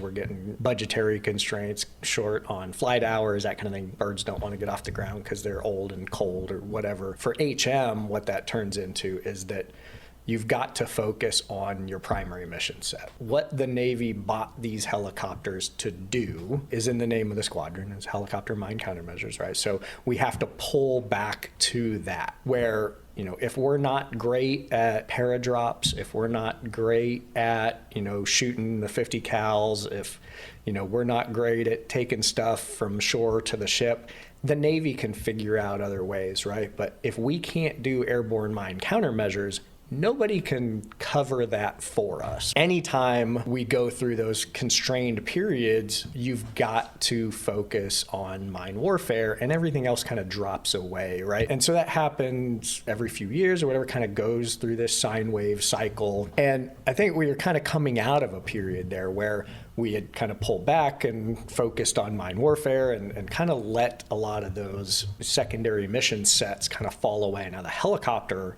is incredibly capable of doing all this stuff. Very long range, especially for a helicopter. Heavy lift, being able to land vertically on, all kinds of stuff as long as the flight deck's big enough, right? So incredibly capable. What changes really is not the aircraft, it's the people, right? The people either have had the opportunity to train to that and get good and mitigate the risk and be able to go out and do it safely, or they haven't. I think my time as a WTI at HM-15, I think I was kind of lucky in that we were in a period that our resourcing was a little bit better and there was a demand signal from Fifth Fleet to kind of get some of this stuff back online, right? Get back on, getting our 50 cals, getting our gunnery quals up, making sure all of our flight crews could shoot, could defend themselves, could go out maybe if they needed to defend someone else. Air-to-air refueling has always been on there as a capability of the aircraft, and it certainly can be used to extend the range and really make this aircraft kind of go anywhere it needs to in the region. And yeah, a lot of stuff like that. I mean, even some of the aircraft system stuff, like we've got an HF radio, right, that can transmit halfway around the world if it's working right. But if you don't use it for several years, then not only do the pilots not know how to use the thing, the maintainers don't even know how to do maintenance on it, right? So a lot of that stuff happened while I was a WTI, and we spent a lot of time kind of trying to expand the envelope again. Not do things that no one had ever done, just do the things that the helicopter is capable of and the NATOPS says that we can do, and make our pilots and aircrew capable of doing all those things. Anecdotally, I always like to tell folks, I think it's 1 inch of cyclic displacement. So the stick in your right hand, 1 inch fore and aft, is a foot of tip path plane displacement. Yeah. I have all 3 dry plugs, and that's it. I did it with Red, actually, out in Bahrain on my first deployment. So cool. Yeah. But kind of jealous of the folks that got to do it more, because you're right, it is a tremendous amount of fun. It's a tremendous amount of skill. You can kiss the other airplane, and not in a good way, if you don't do it correctly. Yeah. So. Right. Yeah, we always aerial refueling really seriously, but we actually kind of talk bad about some of the other people, because flying formation, and you talked about aircraft touching each other during formation, right? If you do that in T-34, T-6, even an F-18, like, the relative motion between those two aircraft is a couple knots probably, right? Like if you're already in formation and you bump each other, there's not a lot of force there, right? I mean, it's terrible. You shouldn't do that. But the closure rate hopefully isn't that high, right? The closure rate behind our rotor blade at the 3 o'clock position and the vertical stabilizer on a C-130, like there's no way to slow that down. Like it's going to hit really hard, really fast, right? Yeah. You hope that the relative motion between the fuselages stays controlled and you're in charge of that. But if there's contact, it's catastrophic. I've had the opportunity on the GA side, general aviation, in my airplane, to kind of introduce some people to formation flying. And of course, you're not supposed to touch there, but you're supposed to get close enough, right? Yeah. And it's one thing to guard the controls when I'm flying with someone just flying formation for the first time, and they're over controlling, and you can kind of anticipate it. What's it like instructing someone in air-to-air refueling? That's one thing that is kind of, so like I mentioned, we were trying to expand the envelope a little bit. And aerial refueling, I kind of took to heart. One, because I wanted to get good at it personally. I like the idea of it. I like the challenge of it. And I just got a taste of it, and then I took over as WTI. I was like, yeah, this is great. Let's do that. But I also, at the same time, I realized that we had very little proficiency in the HM community, in the squadron, on how to do that, to the level that the guys instructing it also had very little experience. In too many ways, like too many instructors they're the instructor because they're the most experienced guy. Doesn't necessarily mean they're experienced enough. They're just more experienced than the person they're teaching, right? So try and stay away from that, but it does happen. And really, because we hadn't been keeping up with that in the HM community, even the most senior guys, the guys that were back for their department head tours, even like COs, XOs, had either never done it or hadn't done it in 6 years, 8 years, right? And so I realized there was a ton of risk in getting in the helicopter and just going to do that. So for our WTI training syllabus at the time, we were still going out to MOTS and flying with the Marines out there, going through their ground school, and then we didn't actually get to pilot their CHs, unfortunately, but we got to ride along, kind of see what that was like, and get some networking done with the Marine 53 guys, and those guys do a ton of HAR, right? That's that is one of their primary missions because they need to use that extended range, moving heavy stuff and personnel as far as possible, right? So they're really good at it day and night. So what I did at the time, so I was a WTI at 15 and Red was the WTI at 14. And so him and I had gotten together and kind of worked through some of that and reached out to some of the Marine WTIs, got contact information for some WTIs that were down here in North Carolina flying 53s and said, hey man, like we're going to put some focus on air-to-air refueling. I'd really like you guys, if you could, to kind of provide us whatever instruction you can so that we can train and standardize our instructors, and then that'll provide a better product to our guys when we're teaching them. So we were able to get some TAD funds and get 2 of their pilots up here for a week. We did a ground training with all of our instructors. We did, and everybody that we wanted to qualify as an instructor. So ground training, we got them in the sim, we did simulator training with them, and then we got in the aircraft and did wet and dry plugs. And I think that was a really good way of recalibrating our instructors and really widening that margin of safety to be able to go out and start focus on training. Had we just jumped into it with the instructors we had at the time, I don't know how that would have went. Well, but let's be honest, there are organizations where they don't really look to the past. They don't really lean on the experience base. Yeah. It's just like, yeah, I got the book. I can read, man. And they just go out and do it, and sometimes with varying levels of success. So that's awesome that you had the Marines that were willing to kind of bring that knowledge. I know they're not the exact same helicopter. They don't fly exactly the same. You can ask Sally's Marine co-pilot at Whiting. I was there that day, by the way. Yep. Yeah. I got a ride, one of those rides. Yeah. My buddy was in the back when that.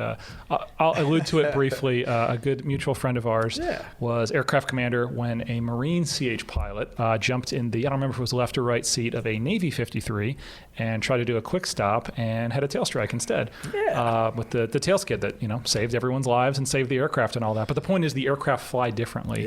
But I'm guessing in the HAR environment it's close enough, and those skill sets are still valuable. Well, and I will tell you there were definitely some techniques that they gave us both for instructing and just for flying HAR that were very different from how we had been taught, how HM had been doing it. We weren't planning to just at face value take everything they were giving us. There are some differences between the aircraft and the mission sets and that stuff.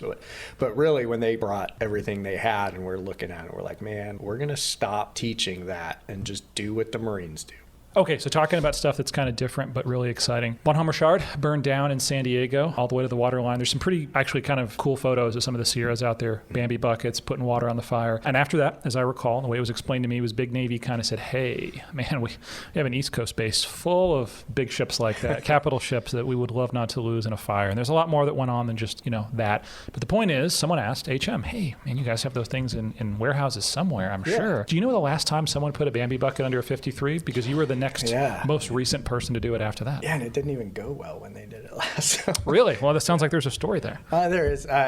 I wasn't there for it, but so HC4 actually in that long ago, 2007. So they had the capability in Italy. Wildfires, grass fires are really prevalent out there in certain parts of Italy. So they were able to provide that firefighting capability. It really, contingency. They weren't the primary guys that go, but obviously, if you can get a massive firefighting bucket as an asset for that, then it makes a difference. So yeah, they trained to that out there. They would do it. It wasn't their primary mission, but they would train to it enough that they had ready crews and they could go help out if they were asked. And I wasn't there for this. I've been told this story a couple times by a couple people, but actually one of them was a crewman that was on the aircraft at the time. But they were actually out doing training, like Bambi bucket training, just normal flight schedule, training mission, and they were getting 2/3 or whatever of the way done through their mission. They get a call, there's an actual fire like kicking off, and we would love for you to go out there and put this thing out before it grows too much and becomes a bigger problem. And they were already airborne, fueling the aircraft, ready to go. So they headed out there and started picking up water and dropping it. So I'm told, if I remember the story right, I think they got first drop over, didn't hit very well, kind of spread out, missed a little bit. Second one was pretty good. Third one was pretty good. Fire's getting pretty small. They're getting pretty low on gas at this point after transiting and all this stuff. So they're like, okay, last drop, all we got fuel for. So let's grab some water. We'll go do the drop. See what we can. It's always the last drop. Yeah. So on this particular one, they're trying really hard to hit the spot, really nail this thing. It's our last one. We want to make it a good one, see if we can get this fire like completely out. Well, in that process, they kind of figure, okay, we'll get a little slower. We figure out like really kind of target this thing. Well, they got slow, they got low, and that 7-bladed rotor system started fanning the flames. And by the time they got the water on the fire and were departing to head home, the fire was bigger than it was when they arrived. There's a lesson there somewhere. I'm not quite sure if I'm the one to find it. But Yeah. Wow. Okay, so that was the last time those things were put in crates. They went in a warehouse, Indiana Jones style, I'm sure, here in Norfolk. That was pretty much it. Yeah, the MCM warehouse out on the east side of base. They were just tucked away in some crates, some wooden crates out there. There were 3 buckets. One of them was brand new, never been used, and then 2 of them that HC4 had been using. So when HC4 decommissioned, they just boxed them back up and stuck them on a shelf in the warehouse, and everybody kind of forgot about them. Ark of the Covenant's probably like next door or something. Yeah. So the Bonhomme Richard thing, kind of interesting. So timing on this, I had left my WTI tour at 15 and gone to 14 for my department head tour. So I was a training officer at HM14 at the time. Commander Pat Murphy was the commanding officer. He's a former test pilot guy, great, absolutely great 53 guy. Only heard good stories about him. Yeah. He was a skipper, and as a training officer, I was like, hey, you know what? We've got these Bambi buckets in the warehouse. Nobody'd seen them. There was just kind of a rumor that they still existed, right? And I'm like, what would be great training is to just get these things out. Because, normally when we do external lifts, we just go up to the Army airfield and we lift this concrete block. And it's good training, don't get me wrong, good procedural training. It doesn't challenge the aircraft all that much, even though it's 8,000 pounds. So it's somewhat limited training value, I think, just because you're doing the same thing all the time, right? Which you were capable of externally lifting all kinds of stuff. So figure, hey, Bambi bucket would be a great training tool. Not that we need to learn how to do firefighting, but just to have something different to lift and some good, CRM kind of drill and just work on stuff, right? So while I was a training officer, we went and located the buckets and actually got them out of the warehouse. We got the wing permission to take them and kind of get an inventory of them, see what kind of condition they're in, all that kind of stuff. Got them over to HM14 and, started going through them, checking them out, and we're like, these could work. Like, they're still good enough, right? Started getting this, whole plan together, and the wing just squashed it. So the things just kind of like went off to the side and kind of sat. What was the concern? There's this established way of training for externals, and it works, so why deviate? And so if there isn't a need to assume additional risk, you're just not gonna, right? Yeah, they just kind of got pushed off to the side at HM14. Like, that sucked. That would have been cool, right? And then, I got distracted. I went out and did my, OIC tour in Korea and came back to my Mo tour stuff. Kind of had forgotten all about that. And then the Bonhomme Richard happens. I was still at HM14 finishing up my department head tour, but at this point now, Captain Murphy was now the commanding officer at HM12. I was still at 14, and the Bonhomme Richard thing kicks off. And of course, even before anybody, in our chain of command had said anything, we're all watching them. And we're like, man, if you had a 53 dumping water on that thing, that would be pretty awesome, right? Capability wise, there's a lot more water, and man, that'd be so cool. We should really get that back online. We've already talked about it. We could totally do it. We've got the buckets. They don't even need anybody to spend any money on us. Just let us use the stuff we have, right? It's kind of started the conversation already, as soon as the news stories were coming out. And then a couple of weeks later, then, all the way up at Air Forces, they're like, hey, do you have a firefighting capability on the East Coast? No, we don't, sir. But the H-53s have buckets. It actually happened really good. So the capability really is just that helicopters on the East Coast should be able to do aerial shipboard firefighting, right? So obviously the long-term goal is 60s are going to be able to do this long after the 53s are gone. We built it to the West Coast model where out there HSC-3, the FRS, does all the aerial firefighting stuff. And really the only reason they have the capability out there is their aerial gun bombing range, San Clemente Island off the coast, has no firefighting, right? There's nobody on that island that, if they are doing a bombing run or strafing, something like that, something catches fire, the Navy has to be able to put it out because it's their island, right? So that's their plan, right? So they bought all the buckets, HSC-3 trains to it, provides a capability to be able to go out on their range, right? But that kind of established this is is how the Navy helicopters could do firefighting. So as we're starting to put this together, we're like, okay, let's just do what they do. Airland's like, okay, we're going to fund whatever we need to stand this capability up. So the 60s are like, okay, we're going to get buckets for the 60s. We're going to get everything they need. But there was months that they were, waiting on the gear to show up, all the purchases to go through and all that kind of stuff. And we just pulled the buckets out of, HM-14's hangar and hooked them up. And I actually don't know how old the buckets are. I know the last time they were used was in the mid-2000s, but maybe they're from the 90s. So we did, do some crawl, walk, run stuff. We got one of the CB cranes out in like the wash rack, and we lifted the bucket up with a crane, filled it with fire hoses, and like tested it, and it didn't work at first. So, we had to like redo some stuff and work out, get it all working. But we were pretty quick to be able to actually hook that thing to the helicopter and go. I don't know if you remember me that day, the first time we met. I don't know if it really counts as meeting. You were on, is it Sierra 4, the spot by the wing? And you guys were hooking up for the first time, and I was over there with a video camera, and I videoed that very first pass where you guys made it happen. Yeah, it's a really neat capability, and again, it is. Who would have thought that we couldn't do it? It makes perfect sense. We have all the parts and all the people. Yeah, why wouldn't we? But that first flight, it was, as I recall, about as senior a crew as you could possibly have.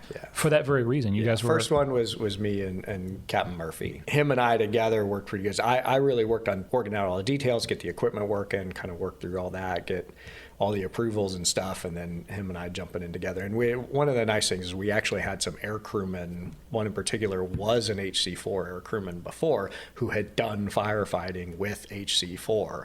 So he was really the only guy on the helicopter that had ever done this before in an H-53. But it makes me so happy to see, because you guys did that flight that day, and then now there's JOs at 12 that are instructor pilots, obviously, that are earning that qual and still doing it. Oh yeah, brought it back from the dead. Our mandate is that at any time we've got 4 ready crews, always trained, always proficient to go out and fight a fire. The capability could be used for wildfires or whatever, but really what the Navy wants it here for is, a ship that's tied to the pier or in dry dock, or, even out to sea if it's, close to land and it has a fire that it can't put out, then bring in the helicopters. Talking about other stuff, exciting things the 53 can do. You have photos up here, beautiful photos of the aircraft landing in, I can't remember, is it Shenandoah, the National Forest? Most of the ones I have are from an Army airfield in West Virginia, but then there's also the George Washington National Forest. That's the one. It has a few landing zones that we can get into. Yeah. So we call it a CAL zone. It sounds like the food, but it's not a confined area landing zone. But like you talked about, bringing a school bus underneath the rotor system into these tight little zones. Yeah. And again, I think of all the people that I know that are leaning forward and love doing that. Sally loved doing it up at AP Hill. Absolutely. I know you love doing it as well. Just tell me about what it's like to, again, not just to do it, but to instruct it, because I think if you instruct something, you absolutely have to understand it yourself. Like I said, I'm not a fan of towing stuff through the water. I challenged myself with it. I got good at it, but it just never really sparked much for me. But you tell me I got to go into a confined area at night, or I got to go do hard, maybe get the opportunity to go help people in a disaster. I'm there. So, yeah, really getting into confined area stuff is cool. One of the things I really like about it, and again, big departure from our helicopter training in the TH-57 into the H-53, is if you're a pilot in an H-53, you got a pretty wide field of view in front of you, but there's 70 feet of helicopter behind you that you can't see. And so, in flight school, you got you and the instructor, and for certain missions, you may have an air crewman in the back, but that's really limited. Where with the H-53, bare minimum, you got pilot, co-pilot, and 2 crew in the back. Sometimes you have as many as 7 crew in the back. So crew resource management, being able to tie all of those assets in and being able to take the visual information from all of those people and send it to the person on the flight controls is challenging and critically important. So especially, going into confined areas and stuff, you're above the tree line, you can look down and see an opening in the trees and be relatively sure that you can get the helicopter in there. But as you're coming down, breaking through the tree line, you can't see where your tail is. You can't see any of that stuff. So you have to be relying on your crew. They have to be trained and competent and really able to keep you safe as you're doing that. Do you know those zones up in the forest where it's on Forest Service land, so there's no one. The way it was explained to me was there's not a lot of roads. There's not a lot of ways in and out. If you guys, God forbid, break or shut down or whatever, you're there. It's very remote. Yeah, it would be a little challenging. I mean, if the George Washington National Forest, really those ones they just run down basically a single ridge line, and there's a road that runs down the ridge line, and then there's just landing zones kind of dotted all the way down this one ridge. I got bad gouge. I thought it was more remote than it was. Well, it's not much. I mean, it's like, a dirt road Yeah. that runs down there. So yeah, good luck getting a crane in there to change a main gearbox, That's a very good point. Okay, so one of the things that defined my time in the aircraft, maybe weather a little bit. I had someone maybe take us double IMC as a form. That was super fun. But definitely emergencies, EPs. Yeah. So second flight in the helicopter, I think I may have told this before, so I'll keep it short. Up at Felker, coming into land, and I say, torque turns gear, and the crewman leans up in the middle and says, nope. And I'd thrown the handle down, and the right main was still up. So, nice. Wave off, torque turns gear, you're supposed to verify the gear's down, and I threw the handle down. I knew that. Yeah. Still brand new and still kind of a dum-dum. So anyway, take it around. We blow the gear, bring the aircraft back into home, land, taxi clear, and we're sitting in the line, and we get a duplex failure. So both AFCS computers fail. And as we're troubleshooting that, then we get a TL gearbox chip light. That's the only thing, by the way, that I contributed on that flight. I said, hey, sir, there's a TGB chip. He goes, oh, okay, shit, let's start shutting down. A second flight in the helicopter. And then looking back, I had a lot of other little things all interspersed, on different flights, losing a motor, smoke coming out of AFCS panels, the $400,000 smoke. It's expensive. You want to keep it trapped in there because when it comes out, it's no good anymore. But I'm just curious, like I said, that defined a lot of my time in the aircraft. It made me feel, knock on wood, find some wood to knock on. It made me feel comfortable with emergencies because I flew with so many sharp people that handled it with aplomb. And then I realized, hey, I can be like that and I can do that. Yeah. But I'm curious, what maybe anything exciting that you ever saw? Surprisingly, maybe along whatever's looking out for me not going on these special missions and stuff, is that same thing. I got a lot of hours in the aircraft, but I have had very few EPs, really. I mean, I've had some malfunctions, I'd say. One that's memorable really is my first hack flight. Myself and at the time it was a Lieutenant Nate Molnati. We went out an hour west of here, and we were just doing some pattern work at Lake Country Regional, the west side of Lake Gaston. Beautiful flight out there. We're just doing pattern work. We just lifted, transition, got to the end of the runway and start hanging a left-hand turn. I got a first stage main rotor servo bypass light. So I was like, oh, hey, let's land as soon as possible. Let's go ahead and set that down. But turns out it was an electrical issue. Sensor was going bad. Not a problem. Worked it out. Flew it home. I mean, really, at this point, I've 2,800 hours in the aircraft. I've only had 2 engine failures. I can't even say that. I've had 1 engine failure. First time was just because nose gearbox, there's a rubber hose on there, the little Michelin Man guy. That hose separated and dumped the entire nose gearbox within a couple seconds. So that was with me and the Badger, Kevin Steadley. Oh, I miss that guy. I haven't seen him around in forever. Yes. Yeah, so we were just on downwind at Felker, just working the pattern, both AWIST instructors at the time, I think. And I just dumped the whole nose gearbox. I'm like, okay, well, I mean, the engine was fine, but you can't, safely get the power, to the main gearbox. So it's time to shut that thing down. But yeah, normal, calm, looked at, yep, this is the problem, good to go. Crew looks outside, yep, there's a ton of oil just running down the side of the helicopter. So dual concurrence, pull the number 1 engine off, turn around and headed back home, dual engine landing on the line. Totally uneventful. So the only time I've ever actually had an engine fail in a way that I need to shut it down in flight was actually just maybe 2 months ago. We had an engine that had a known chip problem. It just started. I mean, the chips were within limits, right? So they'd pull. We'd get it back, pull the sensor, and there were chips on it, but they were all okay chips, right? There is a limit. There's an actual limit. Yeah. So no idea what was causing it. They ended up changing it a few weeks later, or whatever, after it kind of just kept kicking them. But yeah, so there's a history of it in the book. We had briefed it during the NATOPS brief. Hey, we might get a chip today. If we do, this is what we're going to do. No big deal. Yeah, I was doing a training flight, had a mid-level FRS student in the seat. We were doing some instrument training. We were shooting an approach up by Richmond, and number 2 engine chip light came on. We Okay, cool. Yep. No secondaries, all good. Engine's running totally fine. Yeah, make sure we're in the bucket as far as airspeed, dual concurrence, pull the engine off, and we just turned around and flew back dual engine at 60% torque on the 2 remaining engines. I mean, this thing can, under most conditions, can fly with an engine shut down, no problem. Mine was a tiny little bit more dramatic, but mine, ironically, was just what you said, an instrument flight up at Richmond, up at Chesterfield. Did an approach in. My co-pilot did a great job of bringing it back on around. He gave me the controls, and there was that bang, and all the numbers on, well, let's see, T5 went all the way to the top on the number 1 engine, and everything else went to 0. I'm like, that engine is cooked.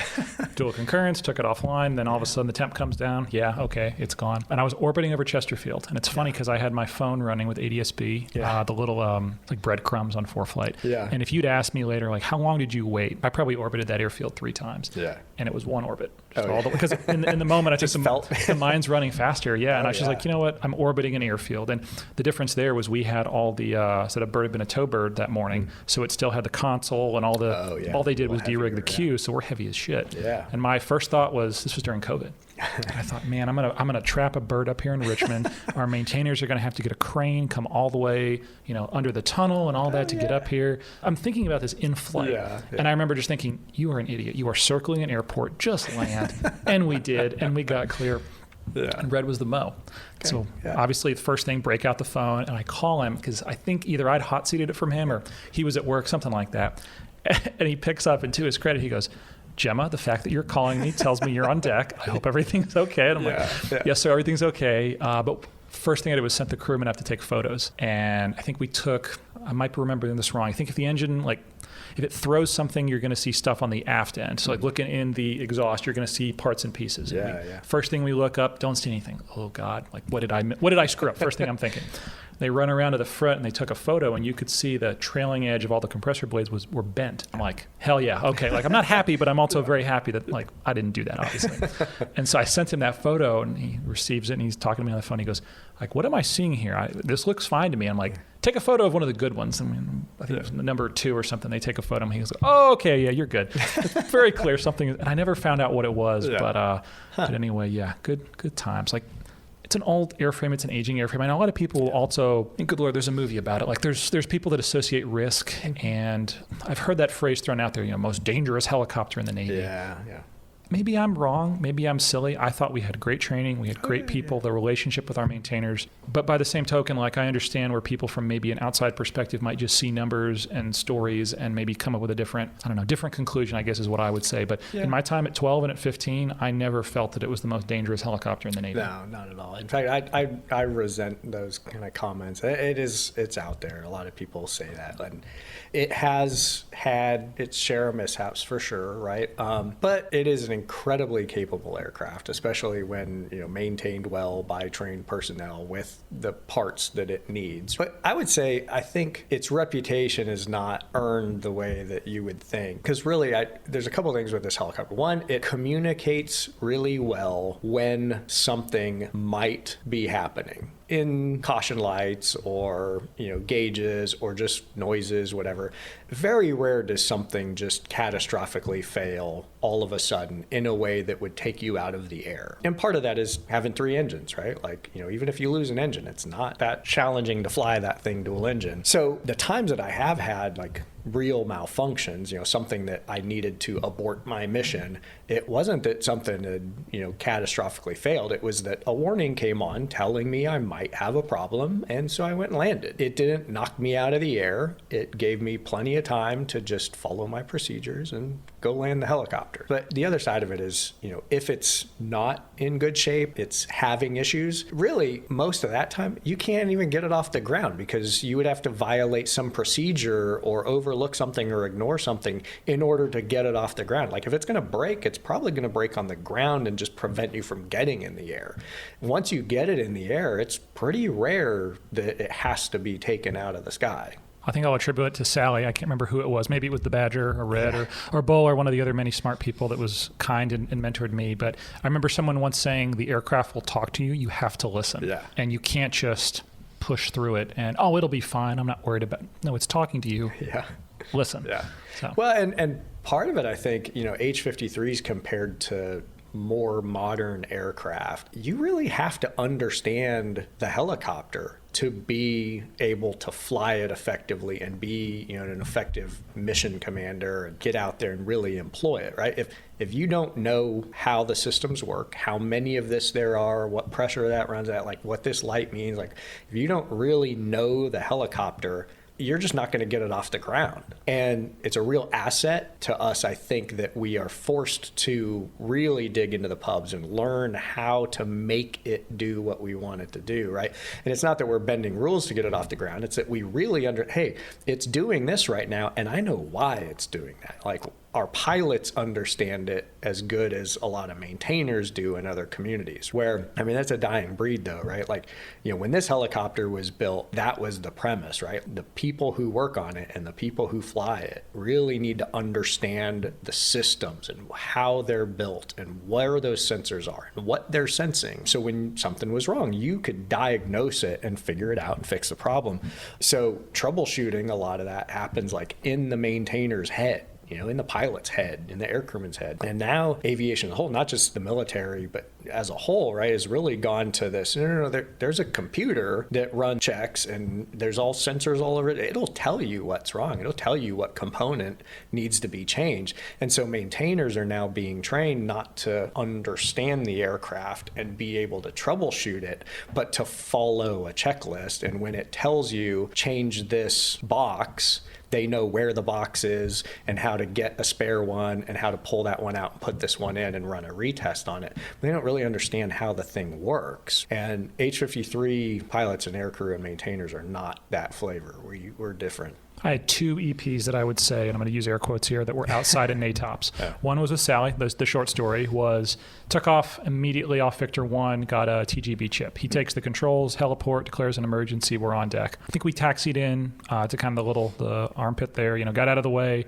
shut the aircraft down. Maintenance comes over, and they saw us on the camera, immediately abort, so they knew it was up. Everything's fine. I think we do a penalty turn on deck. There's no chip. They don't see anything. Yeah. Get airborne again, immediately get the light, come right back down. This was a 0.3, by the way, earned 0.1 at a time. So there's more, obviously. Yeah. Turned out it was a wire. There was a little bit of, whatever had been, Yeah, a little chafing. Yeah, chafing, run off just a little bit, and it was bumping up against something metal. I know exactly which wire you're talking about. I bet you probably do. And so that last 0.3, we didn't have a light, but we had permission from skipper to bring the bird back to Victor 1. And the second one was with Snowden. Actually, he was one of your instructors at 12 now. Oh, yeah. Take off Victor 1, going out to tow. And it was a little bit of that expensive smoke coming out of the panel. And I remember he was on the controls. I looked down, and all the lights. So AFCS, trim, first stage, everything's turned off. Yeah. And it was gusty, but I remember he made some comment to the effect of like, something just kicked off or something along those lines. I looked down, everything's dark. And my first thought is I'm going to turn servo 1 on. Well, what had happened was, what I did not know, was everything was running, the lights had died. And so then what I do by pressing servo 1, I've turned everything off. So then now he's really fighting with it. He looks like, what are you doing, stupid? So he turns it back on. And I'm like, dude, like everything was dark. Like, I don't know what to tell you. Yeah. I was doing what I thought was right, but the system was presenting differently than the way it should. Coming back into land, I'll never forget I can see his face in my mind. He comes up because now there's a decent amount of smoke coming out of that panel. And Jake at this point is like, hey man, I'm going to lay in the aircraft. Like, don't touch anything else. I'm like, okay, I'll sit on my hands. It wasn't quite like that, but basically he asked politely that I not touch anything, and I did not touch anything else. Coming into land, and the air crewman pops up in the center with a fire extinguisher. And I do distinctly remember saying like, hey man, please don't discharge that unless we ask you to, because if we go double IMC in the cockpit, it's all over. Yeah. Land shut down, and I felt terrible for about a day. And I think it was Z and Sally, the same aircraft, they were towing, and the same thing happened. Oh, nice. And I think it was, I don't want to say who it was for sure, but one of the two of them looked over, saw exactly what I saw, did the same thing, turned servos off, and then, Mr. Toad's wild ride after that. So when those very senior people were like, yeah, we did the same thing too, I'm like, okay, I feel slightly less stupid. Yeah. So. Okay, well, I'm kind of being jovial speaking about some of this stuff, but obviously the community has been known in recent years for a couple things, 2012, 2014. Again, I saw this stuff on TV. I experienced it the way I think most other people. I wasn't even in the Navy back then, but you experienced it, so I was hoping maybe you could talk about the two accidents. Yeah, there were 3 accidents in the summer of 2012 that kind of shaped the course or redirected HM a little bit, and then another one in January of 2014. So I had just finished up my JO tour at HM15 and had gone to AWIS, actually did an intermediate stop to go to Aviation Safety Officer School, then to AWIS to instruct. So I was actually at Aviation Safety School when this kind of stuff started kind of rolling. There were sort of these three events. The first one was Oman. HM15 was, had its 4 aircraft detachment out in Bahrain, covering 5th Fleet, and there was a Omani helicopter, military helicopter that had gone down at a relatively high altitude, just had a mechanical failure and landed the aircraft in kind of a gully at something like 6,000 feet MSL. Very remote area. They had no capability to lift it with anything other than like going up there and taking it apart and carrying it down piece at a time. So they had gotten a hold of NavCent and kind of requested services. Hey, you got anything you can help us with? And so, it came out, H-53s out of Bahrain. They, crunched some math, like figure out if this will work. The Omanis didn't even know how much the thing weighed. I mean, they knew what the normal weight was, but they didn't know how much fuel for sure was in it. And they had like removed some of the part, like taking the rotor blades off of it and stuff. So they're like kind of ballparked how much they thought it weighed. HM15 accepted the mission, done some calculations training, kind of got everything set up to go do the mission, sent a det out to Oman, did some practice runs, people on the ground ready to go. And this is my recollection of, hearing people talk about it. I wasn't there. So basically what had happened, they went up there. There were a few things that HM, I would say, wasn't great at, which again is kind of goes back to what we were talking about earlier with that sine wave of, training, right? Like sometimes you have the resource and the capability to train to all your mission sets. Other times you kind of just do what you can do at the time, right? So a helicopter is an amazing heavy lift asset. Absolutely amazing. But pilots, air crew haven't, that's not our primary mission set. We do it when we're tasked to do it. We do it in a training environment with a 8,000 pound concrete block and very controlled environment. And this is, real world, a lot of uncertainty, a lot of, never been to that area before. And, our primary mission set is, 100 feet over the water at sea level. Going up to the mountains, mountain flying in general, well, not our forte. We're Navy pilots. We're not the Marines that have been fighting in Afghanistan, right? Helicopters capable. Pilots, air crew, planners, not familiar, right? So there were some assumptions made about, how much the aircraft weighed. There were some calculations made about how much power the engines could make on that day. All that stuff. There were some tripwires, set points, outlined, and we've got, procedural tripwires. We go out and figure out how much the engines can produce on that day based on the altitude and the temperature and all that stuff. And then we kind of back down from that a few percent and say, well, if you can lift whatever the thing is you're trying to lift without exceeding this power, then you're okay. You can go do that. And if it requires more power than that, that's not enough safety margin and you're not going to do it. Really what had happened is they had done the calculations, determined that this should be possible, but went out there, came over the load, hooked it up, lifted it off the ground. And really, we know now, we've learned the lessons and we train very differently because we realize that, we don't do this often, which makes us, I wouldn't say dangerous, makes it riskier every time you do it, right? So if you are going to go do it, these are, some of the things you really need to think about, pay attention to, and really stick to. But in this case, lift it up, you're supposed to pause, about 10 feet off the ground or with the load off the ground and kind of see what your power is. At that point, depending on what type of load and whether you got a sling under you or whatever, you're relatively safe environment, right? Where if you lift up and you're exceeding that power number that you calculated, the plan is set the load back down and try again another day or take some more parts off the load, like make it lighter, take less fuel on your aircraft, wait for later in the day when it's cooler, early in the morning, something like that, right? Find another way to make it require less power. And they didn't do that. Story is, basically lifted up. The power was higher than what they had calculated as their tripwire and did not wave off.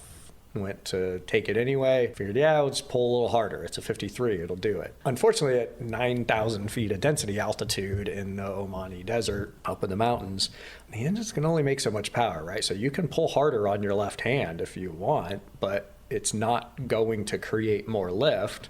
it's just going to slow the rotor down. Engines are already putting out as much as they are physically capable of putting out. So if you increase the pitch on the blades, you're just slowing the rotor system. And then as you slow the rotor system, that actually reduces the amount of lift that you can make. So that kind of compounds itself. Well, normally that would manifest itself as the aircraft not being able to maintain altitude, and that would just kind of prevent you from continuing in that altitude. We're actually limited. They were in those conditions by the amount of tail rotor thrust they could produce. And as the tail rotor speed drops along with the main rotor speed, they make even less thrust on the tail rotor. So really what they got into a position as they increased the collective, the main rotor starts to slow down. The engines are putting out as much as they possibly can. The rotor starts to slow down, the tail rotor starts to slow down, and you're going to add a little left pedal to try and maintain heading. Well, they get to the point they got full left pedal and the nose of the aircraft still going right. And the pilot in these split seconds, right, probably knows like, hey, if I pull more collective, this is going to be worse, right? I'm just going to spin faster to the right, but I can't lower the collective because I'm over the terrain in the mountains and I'll hit the ground. So you don't do either. Try and kind of push the cyclic forward, try and get into terrain, try and get, your airspeed up, try and reduce the power requirement, try and whatever. And so basically they made 270 degrees worth of rotation and then kind of started clipping main rotor blades on the mountain. Aircraft fell, landed, rolled on its side, and caught on fire. So we learned a ton from that. Unfortunately, it took that to get the HM community to kind of assess our capabilities in that mission set. But a lot of good stuff came out of it. We really started pushing the weapons and tactics instructor program. We added mountain flying school, like really started pushing that to get guys to that. Me and Z rewrote the weight and power, that back sheet that you now use to calculate like how much your engines can make and how much you're allowed to use and what your margin is and at what percent are you going to set that thing back down and not do this. Z and I put that all together based on that mishap. So it was big, very unfortunate that it happened, but I think it's put some things in place that help to compensate for that sine wave of training now, right? Now that we've got procedural things in place that even if we haven't done those type of missions in years and our guys aren't trained, if you go to do it, you're gonna run into these hurdles that you have to clear or you have to just say no. There's no option to just go try and hope it works out. So I think that steered the community a little bit differently in that mission area, right? So the next thing happened, I would say it was kind of a maintenance culture and mechanical problem in Korea. So Red was out there flying. One of the birds had gone out and done, they did a gun X, I think. They were coming back in, got a number 2 engine fire indication. Luckily, they had been out flying for a couple hours doing, low over the water gun runs and stuff. Had just gotten, I don't think they were even feet dry yet. They were close to shore, but still not there, and got the firelight. So easily able to confirm that, that engine is on fire. And then, number 2 engine backflow, all that stuff. So Red, remarkable, he will always be legendary for this, was able to get the aircraft feet dry on the deck in a radish field just east of Pohang, South Korea, able to shut the engines down, set the rotor brake, get his crew, and he had a ton of people in the back because of all the people that were cycling through to get their gun sign-offs and stuff, get his co-pilot out and him get out, and then from what I'm told is within seconds of them exiting the aircraft, the main gearbox fell because the fuselage had deteriorated so much due to the heat. So they had seconds of margin. There's a pretty haunting video of that aircraft in the radish field with the main rotor totally static and the tail rotor still spinning. Right. And that tells you that connection, along with a lot of other things, was severed in the intensity of that fire. Yeah. Yeah, Red's a heck of a dude. Very quiet, very understated. I was, love flying with him. I'm so happy he's doing what he's doing now. Yeah, but absolutely. Yeah. So that's legendary. Second mishap, though, within a very short period of time. Second class Alpha. Luckily, no souls lost on that one. Yeah, it turned out, some maintenance stuff that wasn't done properly, some corners cut, that kind of thing. So definitely some good lessons learned and got some stuff out of that, but very lucky that everybody walked away from the helicopter And then shortly after that, we had a third class Alpha in Bahrain, an aircraft that was FCFing. Some procedural stuff certainly could have been better to increase the margin of safety for the FCF due to some stuff at Bahrain International Airport that we fly out of hates defueling anything. So that was part of the problem. We had put, I think, 18,000 pounds of fuel in this helicopter in July for an operational mission. And then the mission didn't get out and something, I think an engine changed something that required FCF. And we can't get the fuel out of the aircraft because Bahrain won't take it. So you're going to go FCF with a heavy aircraft. Crew taxied out, and they're just, doing their engine check stuff. So they got up, did their flight control stuff up at, I think, a 75-foot hover altitude. They're done, ready to transition to forward flight and depart the airfield to go out and continue the FCF. And as they dip the nose and start transitioning to forward flight, they start hearing and seeing the signs of a engine compressor stall. So knocking sound, stuff like that. So aircraft commander sitting in the left seat, co-pilot in the right. Turns out the number 2 engine had failed, basically ingested FOD and destroyed the engine. So in a compressor stall scenario, right, the airflow through the engine's disturbed, and so the temperature in that engine goes up, and that's one of the primary indications we look for.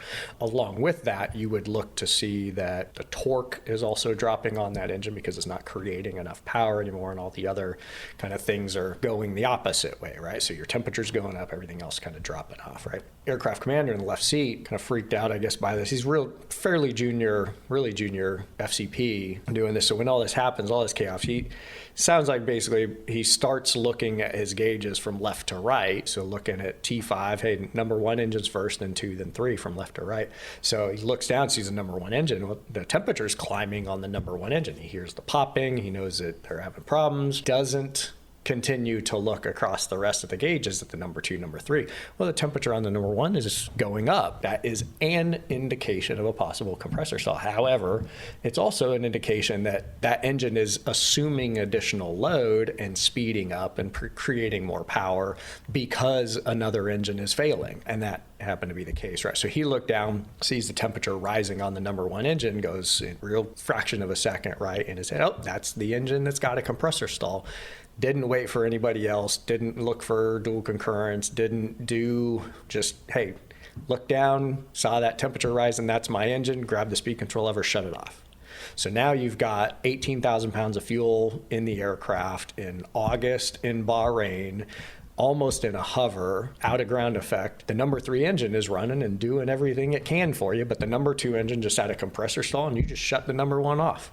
So there was not enough power in that number 3 engine to fully arrest the rate of descent. They were able to maintain rotor speed enough to get the aircraft on the ground and a little cushion at the bottom, but hit hard enough that it basically broke the tail section off of the helicopter. Yeah, some lessons learned from that one as well. So really, I would say what that did, that series of events for the community, is it drew a ton of attention from guys with flags and stars, as it should. I think it was a positive. And what the main takeaway was, I think, at the Admiral level was, well, I think the initial was, what the fuck is wrong with the H-53 community in the Navy? Well, luckily, I think they framed the answer properly, which led to good results and good corrections. And really the main answer to that was, well, the H-53 community has been going away for the last 15 years. And we've been chipping away at their resources. We've been cutting money, we've been cutting flight hours, we've been reducing, their supply system is old and broken and worn out, and there's not enough parts in the system. The pilots aren't getting enough flight hours, not enough training. The aircraft are struggling, the maintainers are struggling, all of this, right? And so when you zoom out and look, like, okay, well, what's different? And that's where things like the AWIST model we've got this FRS, but they don't even have like a real squadron, right? It's just like a group of instructors. They're helicopters. They just go over and fly, right? Who does that? Like, why is that a thing, right? And the answer is it's the Navy trying to save money as they're slowly moving towards getting rid of an aircraft, which, sure, for bean counters, trying to save money and that long-term perspective of, oh, these guys are going away, why are we going to spend money on them when we could give it to the F-35 instead, or build another ship or something like that, right? So the problem is that, over the course of a decade, that really erodes the aircraft and the pilots and the crew and the maintenance personnel. And the reality is that just buys risk, right? Is every time you go start up that helicopter, every time you go fly that helicopter, there is more risk to that aircraft and to that crew than there would be if the Navy had been properly resourcing that community that they would if it was a program, a record that was, living in perpetuity, right? Not one that's getting ready to sundown. So that really drove them, at the Admiral level to okay, we need to spend some money. We need to get these guys in line with the other aviation communities, the other airframes in the Navy. We need to resource them as much as those guys are. We need to make sure they've got their parts. We need to make sure they're going to depot when they're supposed to go. All this stuff needs to happen. Yes, they might be sundowning soon, but they need to fly safely between now and then. So there was a lot that changed after 2012. I mean, it was unheard of to have 3 Class Alphas within 2.5 months. 2014 was somewhat related, but certainly different. So January 2014 had a HM-14 aircraft that was going out to tow Mark 104 off the coast of Virginia. The 2 pilots, you had one that was a HM-14JO, just about to finish his tour, already had orders to go to AWIST as an instructor. Great, top-notch guy, really capable, well-liked, all good. The other pilot had just finished his AWIST instructor tour, also really, really good, very capable guy. Prior enlisted, he's got to be good. And then, For sure. So he had just checked into the squadron to take over the role as the weapons and tactics instructor for the next 2 years. This is actually his first flight with HM-14. It was HM-15JO, AWIST instructor, and now over at HM-14. So they went out to tow. They got the Mark 104 stream, doing some tracks, everything's good. Got halfway or so through their mission as, January, really cold out, cold day, kind of crappy weather, frigid water temperatures. But they're out there doing their thing. And you're talking, 20 miles off the coast of Virginia in the Atlantic. At that altitude, you can't radio anybody on the ground, right? There's no line of sight communications with anybody. You're not even in radar contact, right? The controllers at Oceana and, all that stuff, controlling the ADAs, they can't see you. You're too low. And I don't mean to interrupt. As I recall, one of my FRS instructors, great guy, Fat Chad, I think he was in the other bird out there that day. Yeah. And the way he knew something was, and correct me if I'm wrong, I don't want to get the story wrong, but basically the air-to-air TACAN, they were essentially keeping track of each other, and then it dropped off. Yeah, and that was the first indication from any outside entity. Yeah. So we've got 2 tow fields pretty close. They're within sight of each other. And that's just an area drawn in the water on a computer that we use to tow in. So we've got 2 of them that are pretty close to each other. And there were 2 aircraft out there, one in each. The mishap aircraft was the first one to arrive, and they were towing. All that was good. Fat Chad's aircraft got out there later, made visual contact with them, radioed them, hey, all good, how you guys doing, whatever, go, get in your tow area, start streaming your gear, all that stuff. So they're both aircraft towing tracks. They had kind of headed north on a track, turned around, coming back heading south, and they had been in visual contact on the previous track. Now they're looking, there's no helicopter. It should be right there, and it's not. They were able to recover their gear, fly down there, to the other field to investigate what was going on. Couldn't raise them on the radio, couldn't see them. Got down there and saw the remains of the helicopter floating in the water. Most of it had sank, but, some portions were still floating. Able to radio, get, SAR effort going, all that kind of stuff. 3 air crewmen in the back, 2 pilots in the front. 2 pilots in the front didn't survive. One of the air crewmen in the back was ejected and didn't survive. The 2 other air crewmen were badly injured but survived the wreck.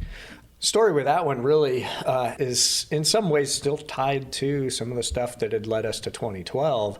Is it really was a maintenance issue, not an acute issue where one particular thing had been done incorrectly and it caused that flight to go wrong.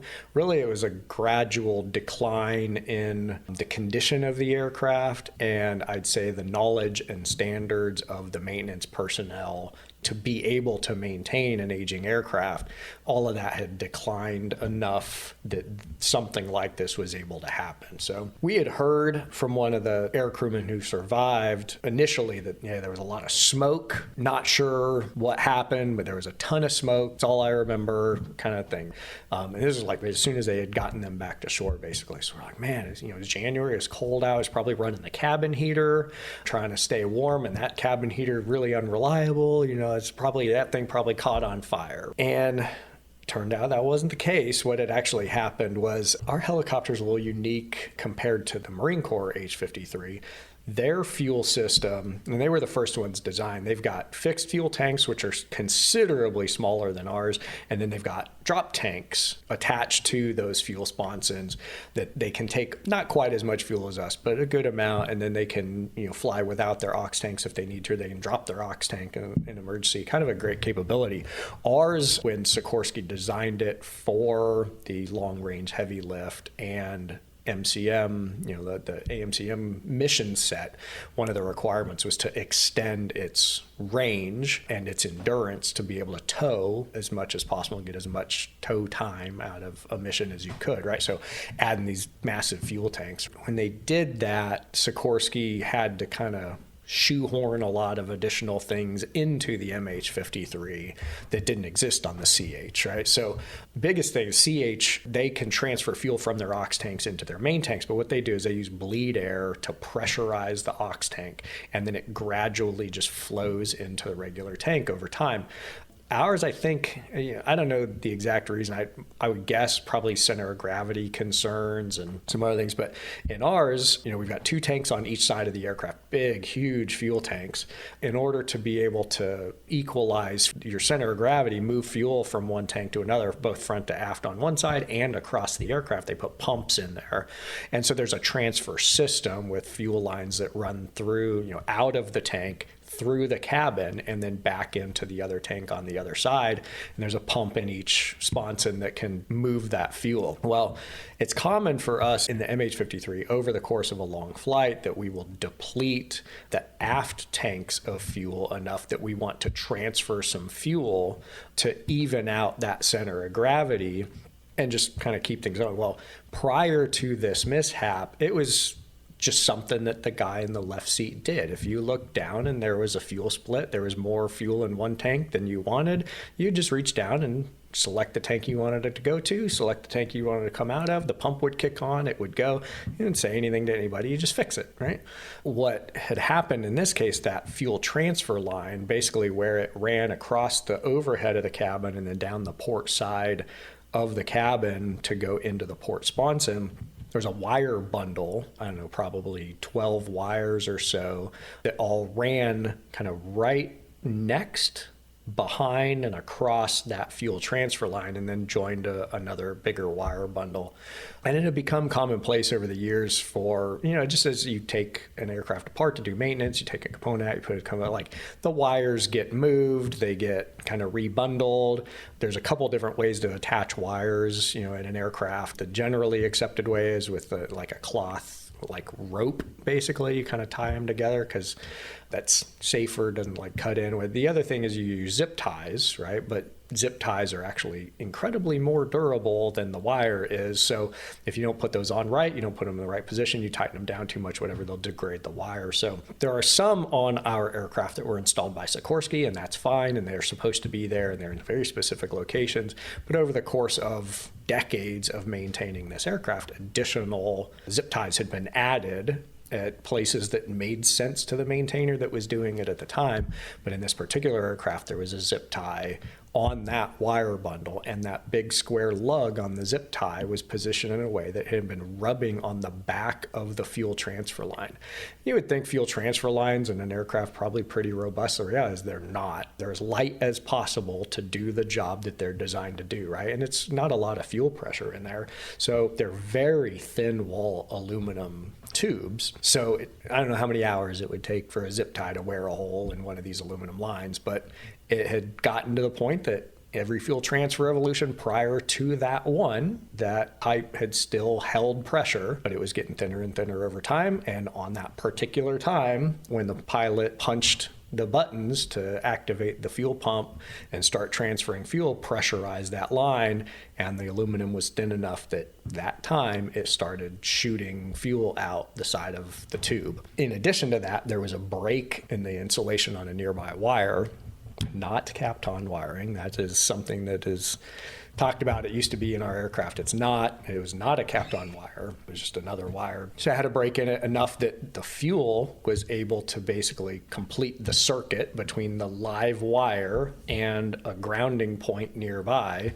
and that created a spark. Well, the spark ignites the fuel. The fuel's being atomized because it's spraying out at high pressure, high velocity from this small pinhole, and basically created a big blowtorch in the cabin. So nobody knew where it was coming from. Nobody knew why. There's a huge fire in the back and everything is filling with smoke. The crew was able to basically kind of get out of the way, but with a fuel-fed fire, you're not going to put it out, especially if you don't know why it's happening, right? They were able to vacate the immediate area and get to an area of the cabin that they weren't at least being threatened by flames, but everything's still filling with smoke. So the cockpit's filling with smoke from the top down. The cockpit in the MH-53 is higher than the rest of the aircraft cabin. So yeah, all that's rising into the cockpit. And at this point, there's no way to know exactly where that went, whether it was smoke inhalation, heat, or just lack of the ability to see out of the cockpit or see your gauges. So they attempted to ditch the aircraft in the water and were unable to do that successfully. The blade struck the water and the aircraft disintegrated. So yeah, like I mentioned, compared to like the 2012 stuff, like in some ways it's a very different story, right? In other ways, no, this is the exact same cause, right? This is because we've been under-resourced. Our maintenance guys don't have the parts. We're not flying enough. We're not doing enough maintenance. The guys that we're getting in the H-53 community, and this kind of goes back to one of the things we talked about a little bit before, like our maintenance guys are trained to understand the aircraft, figure it out, know that. But we're training those guys when we get them, but we're also, when their tour's up, a lot of those guys are leaving the community. We don't want them to. They want to stay, a lot of them.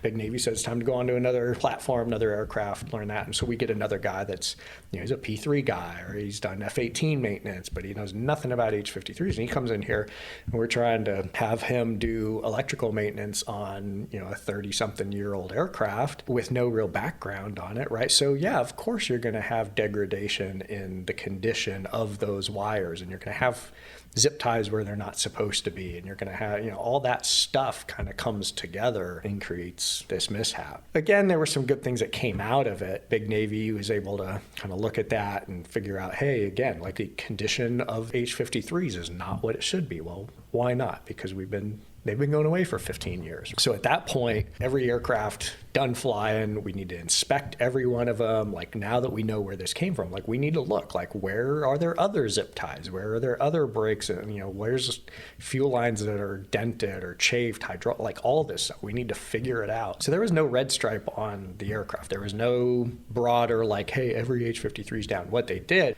every H-53 needs to comply with the criteria that's in the manual. And right now, we're not sure if it does. So we're not going to fly them until we figure that out. And then really what happened is that they didn't create new criteria. They didn't make new standards. They just said, hey, this is the book. This is what it says. Go look at your helicopters. And when we did, every single one of them had downing discrepancies. And it took, some of them are days, some of them months to get all of those discrepancies. I mean, there were some that had hundreds of discrepancies for fuel lines and wiring and stuff like that. So, and yeah, it was just years and years and years of deviation from the standard kind of gets you to that point. So I can't say that there's anything wrong with the helicopter. It's a great design. It's an incredible, incredible helicopter, but it needs to be maintained well and resourced and funded properly, just like any military asset, any aircraft, or it's going to have these problems, So I don't agree with that mindset that this is a dangerous aircraft, that it's mishap prone, that it's, some flawed design. It's not. It is an incredibly well-designed aircraft, but the Navy has consistently under-resourced it for decades. Agreed. And I think the important thing to consider, first off, kind of speaking about this topic, a very serious topic, obviously, not speaking ill of anyone in those folks gave, their last measure of devotion. They did everything they thought they were doing the right thing. Obviously, no one goes out expecting to have a mishap or have an accident. Yeah. I know the couple times that I've had stuff go wrong, I certainly was not. But we also want to learn the lessons and make sure that those are carried forward. And you talked about the aircraft's been going away. A good friend of mine in 91 was told the aircraft was only a couple of years from going away. He retired as an 06 with a full career in HM, I might add. Yeah. The end really is coming, though. It really is. There's something on the calendar for real. So HM14 this year, I guess I'm kind of dating when this was recorded, but June 2023. So was it April timeframe, I think? Yep. HM14 was formally disestablished. 15 took over the debts in South Korea and then obviously maintains the debt in Bahrain. 12, your squadron goes away. Do we have a specific date in 24 yet? No, it's fiscal year 25. The way they disestablish stuff, really, the Navy chooses a fiscal year, and the process has to be complete by the end of that fiscal year. One of the primary things they do is basically on October 1st, so in our case, October 1st of 2024, they're going to stop sending new personnel to the squadron. So when anybody who's there hits the end of their tour during that year, they just leave and nobody comes to replace them. So over the course of that 12 months, you gradually decline, the size of the squadron, and then whoever's still standing has, more months left on their tour, gets redirected to a different squadron when the doors close. So. And then I think the end is supposed to be, is it calendar year 25? So HM12 is right now, HM12 is supposed to sundown in fiscal year 25. So it's by September 30th of 2025, HM12 will no longer exist. HM15 right now is supposed to do the same by fiscal year 27. So September 30th of 27, they would no longer exist. So I think the two things, and the order is, I don't know, it's important in either case, but obviously the mission continues. I had a chance to talk to Bull recently, and he was very proud. And number one, I was begging to come back to HM. It's not going to happen, but I tried. But he was very proud to say that the squadron is as capable as it's ever been. When it goes away, it will go out on a high, so to speak, in terms of everyone knows there's a date on the calendar, but we're not phoning it in until that date. Folks are focused on flying the aircraft safely, maintaining the aircraft safely, and frankly, responding to real-world stuff. So I don't think it's secret, at least the couple folks I've talked to. The Chinese weather reconnaissance balloon, we'll call it that because that's what they call it, when it was taken out of the sky abruptly by some raptors out of Langley, it landed in the water and they needed to find it. Yeah. And when it came time to find it, they called on HM. I don't know if you know any of the story, if maybe you can speak to more of it than I do. Yeah, but I just know... I know the edges. You may have had more direct conversations about it. I got the gist of the fact that of what the tasking was. And like we talked about earlier with clearing channels after a hurricane, this Q-24 side scan sonar asset being able to be deployed from a long-range vertical lift asset is huge, right? Being able to put that sensor anywhere within range of our coastlines in a few hours or anywhere around the world within a few days is a huge asset, and it's going away if the Navy has their way. But yeah, for that one, that was it. I mean, you want to find out where that thing is so you can send divers down to go after it. I mean, yeah, they knew where they shot it down at, but it fell a ways and on its way down. So, there's a search area in the Atlantic Ocean, which is a pretty big place, and a lot can happen, as it's falling through the air or as it's sinking through the water. So, yeah, being able to get a helicopter down there to drag a sonar system through there, like there's no other capability like that in the military.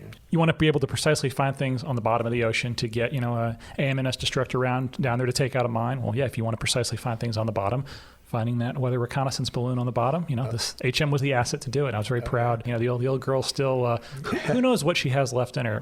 There's a lot that's going to happen between now and 2027, if I had to guess. But yeah, I think it's nice to see, eyes on the horizon, not pointed down, but also, there's going to be more. There's kids walking around Southfield right now that don't know it, but they're coming to HM12 to fly with you, and that's right, to fly the aircraft and then go on to 15 and go on to successful stuff after that. Yeah.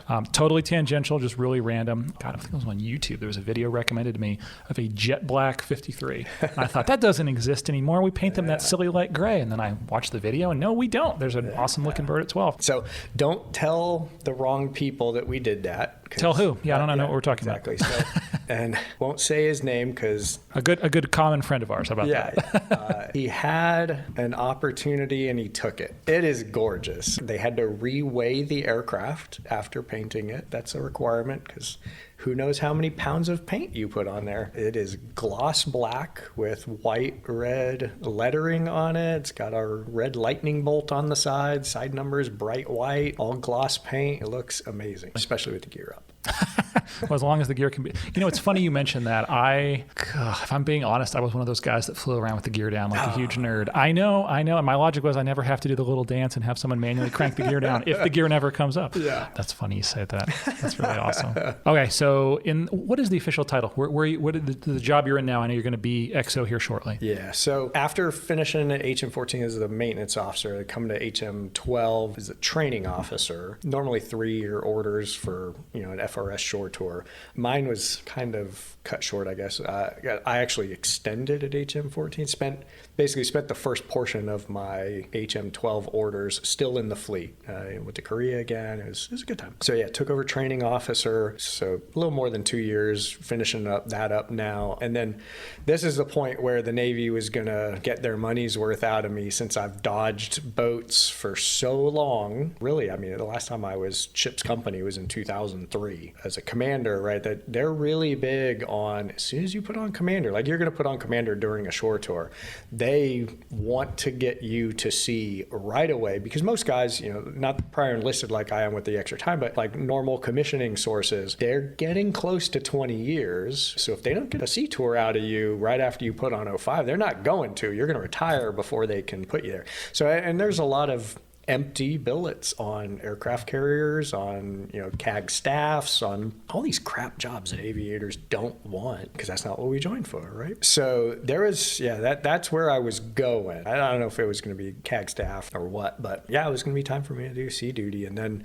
it just so happened that the timing worked out that our current XO at HM-12 was leaving this September and needed a replacement. Well, the criteria normally for the XO job there, it's not a command screen job, right? So the fleet squadrons, you screen for command, you show up as XO, and then you fleet up to CO, all in the same tour. With the HM-12 model, which is different than AWIS was. This is actually one of the things they fixed after the 2012 mishaps when they stood up HM-12. Part of that conversion from AWIS to HM-12 was because previously at AWIS, the commanding officer there was not command screen. He was command screen, he was OPT command screen, so not operational command. Guys would go there kind of instead of getting a CO tour at HM-14 or 15, which kind of created this weird hierarchy that doesn't exist in other aviation realms in the Navy, where normally the FRS is, they're the NATOPS model manager. They're in charge of standardizing the aircraft and the training, and they're kind of lead that community. With AWIS, that wasn't necessarily the case. It was kind of backwards, right? So with HM-12, they went back to that model that the CO is now a post-command 05, right? So they've already completed a command tour at HM-14 or HM-15, and then they may get selected to then go be the commanding officer of HM-12. But what that means is that they don't fleet up from XO to CO. They walk in the door and immediately take over a CO. So now, who's the XO? It needs to be an 05. They need to be, department head tour completed, all that stuff. And really, the standard is not a regular, but normally it's a shore tour, right? So you should be coming off of sea duty and going to your shore tour. They want, a guy that's still flying, a guy that is, still kind of familiar to the community, preferably a prior FRS instructor, not looking to retire right now, either lives in Hampton Roads or is willing to move to Hampton Roads. And a lot of, if you're in San Diego, not a lot of people are looking to come back here, right? So all this stuff. So really, we started looking around, and there's not a lot of options that fit all those criteria.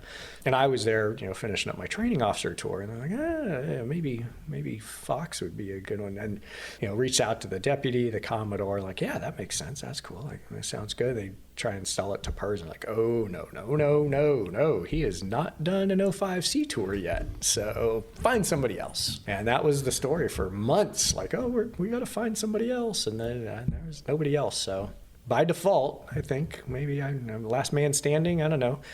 They were kind of forced to make an exception and allow me to do back-to-back shore tours. So I'll go from training officer directly into FRSXO, and then they're 3-year orders again, which is nice. But the squadron's not going to be around for 3 more years. So yeah, basically I'll be the XO until the squadron sundowns, and then I'll do a few months after that, I think, and then retire with 30 years. The more crazy part about that, 30 years total in the Navy, 19 consecutive years flying by that point. Yeah, absolutely nuts. It will not happen again, I think is what they say. Yeah. Dodged a lot of bullets along the way. But that's awesome. But also, I mean, brought a lot of value, right? Like that corporate knowledge in HM. In many communities, there's a reserve component. We had reserve squadrons. Yeah. We now have reservists. Mm-hmm. But if you don't have those people that are perpetually there, you relearn the same lessons. Oh, yeah. And so hopefully I would like to argue that the Navy probably got something, whether they realize it or not, got something great out of it by... I'm happy about it. I'm jealous of it, so that's awesome. Before we wrap up, I always like to try to wrap these up the same way. But before we wrap up, I want to say, first off, thank you for taking, God, I haven't even looked at the recorder, but a large amount of time. So I'm very appreciative of telling these stories. Hopefully these are things that folks can learn from, remember. We don't have to relearn the same lessons over and over and over again. So first off, I want to say thank you for that. But second off, you get the final word. Anything maybe I should have asked you or didn't ask you or glossed over? It's over to you, sir. No, I think it's great that we can sit down and do this. I think it's really unfortunate that the H-53 community is going away. So hopefully you can do a few more of these interviews and capture, even more aspects of it. My view of it, as lucky as I was to be in the cockpit for so many years, it's all, like you said, very unique. Like, that's not normal, right? There's a lot of other points of view, a lot of other experiences, a lot of other careers that have gone through here, way different than mine. And a lot of goodness in that, right? I mean, there's a lot of really cool, interesting, valuable things that this aircraft has done, that its personnel have done. I wish the Navy would buy another one and just keep it going. Maybe one day after you and I are both gone, we'll get the Kilo, and that'll be the Heritage. That'd be a good one. Well, Fox, thanks again. I really appreciate it. Absolutely. Thanks, as always, for taking the time and tuning in to Safe on Deck. Hope you enjoyed this episode. It shouldn't need to be said, but just in case, I'll say it. The views and opinions presented on Safe on Deck are my own and those of my guests, and do not represent the official policy or position of the Department of Defense, the Department of the Navy, or its components. Be well, blue skies, and fly safe out there. See you next time.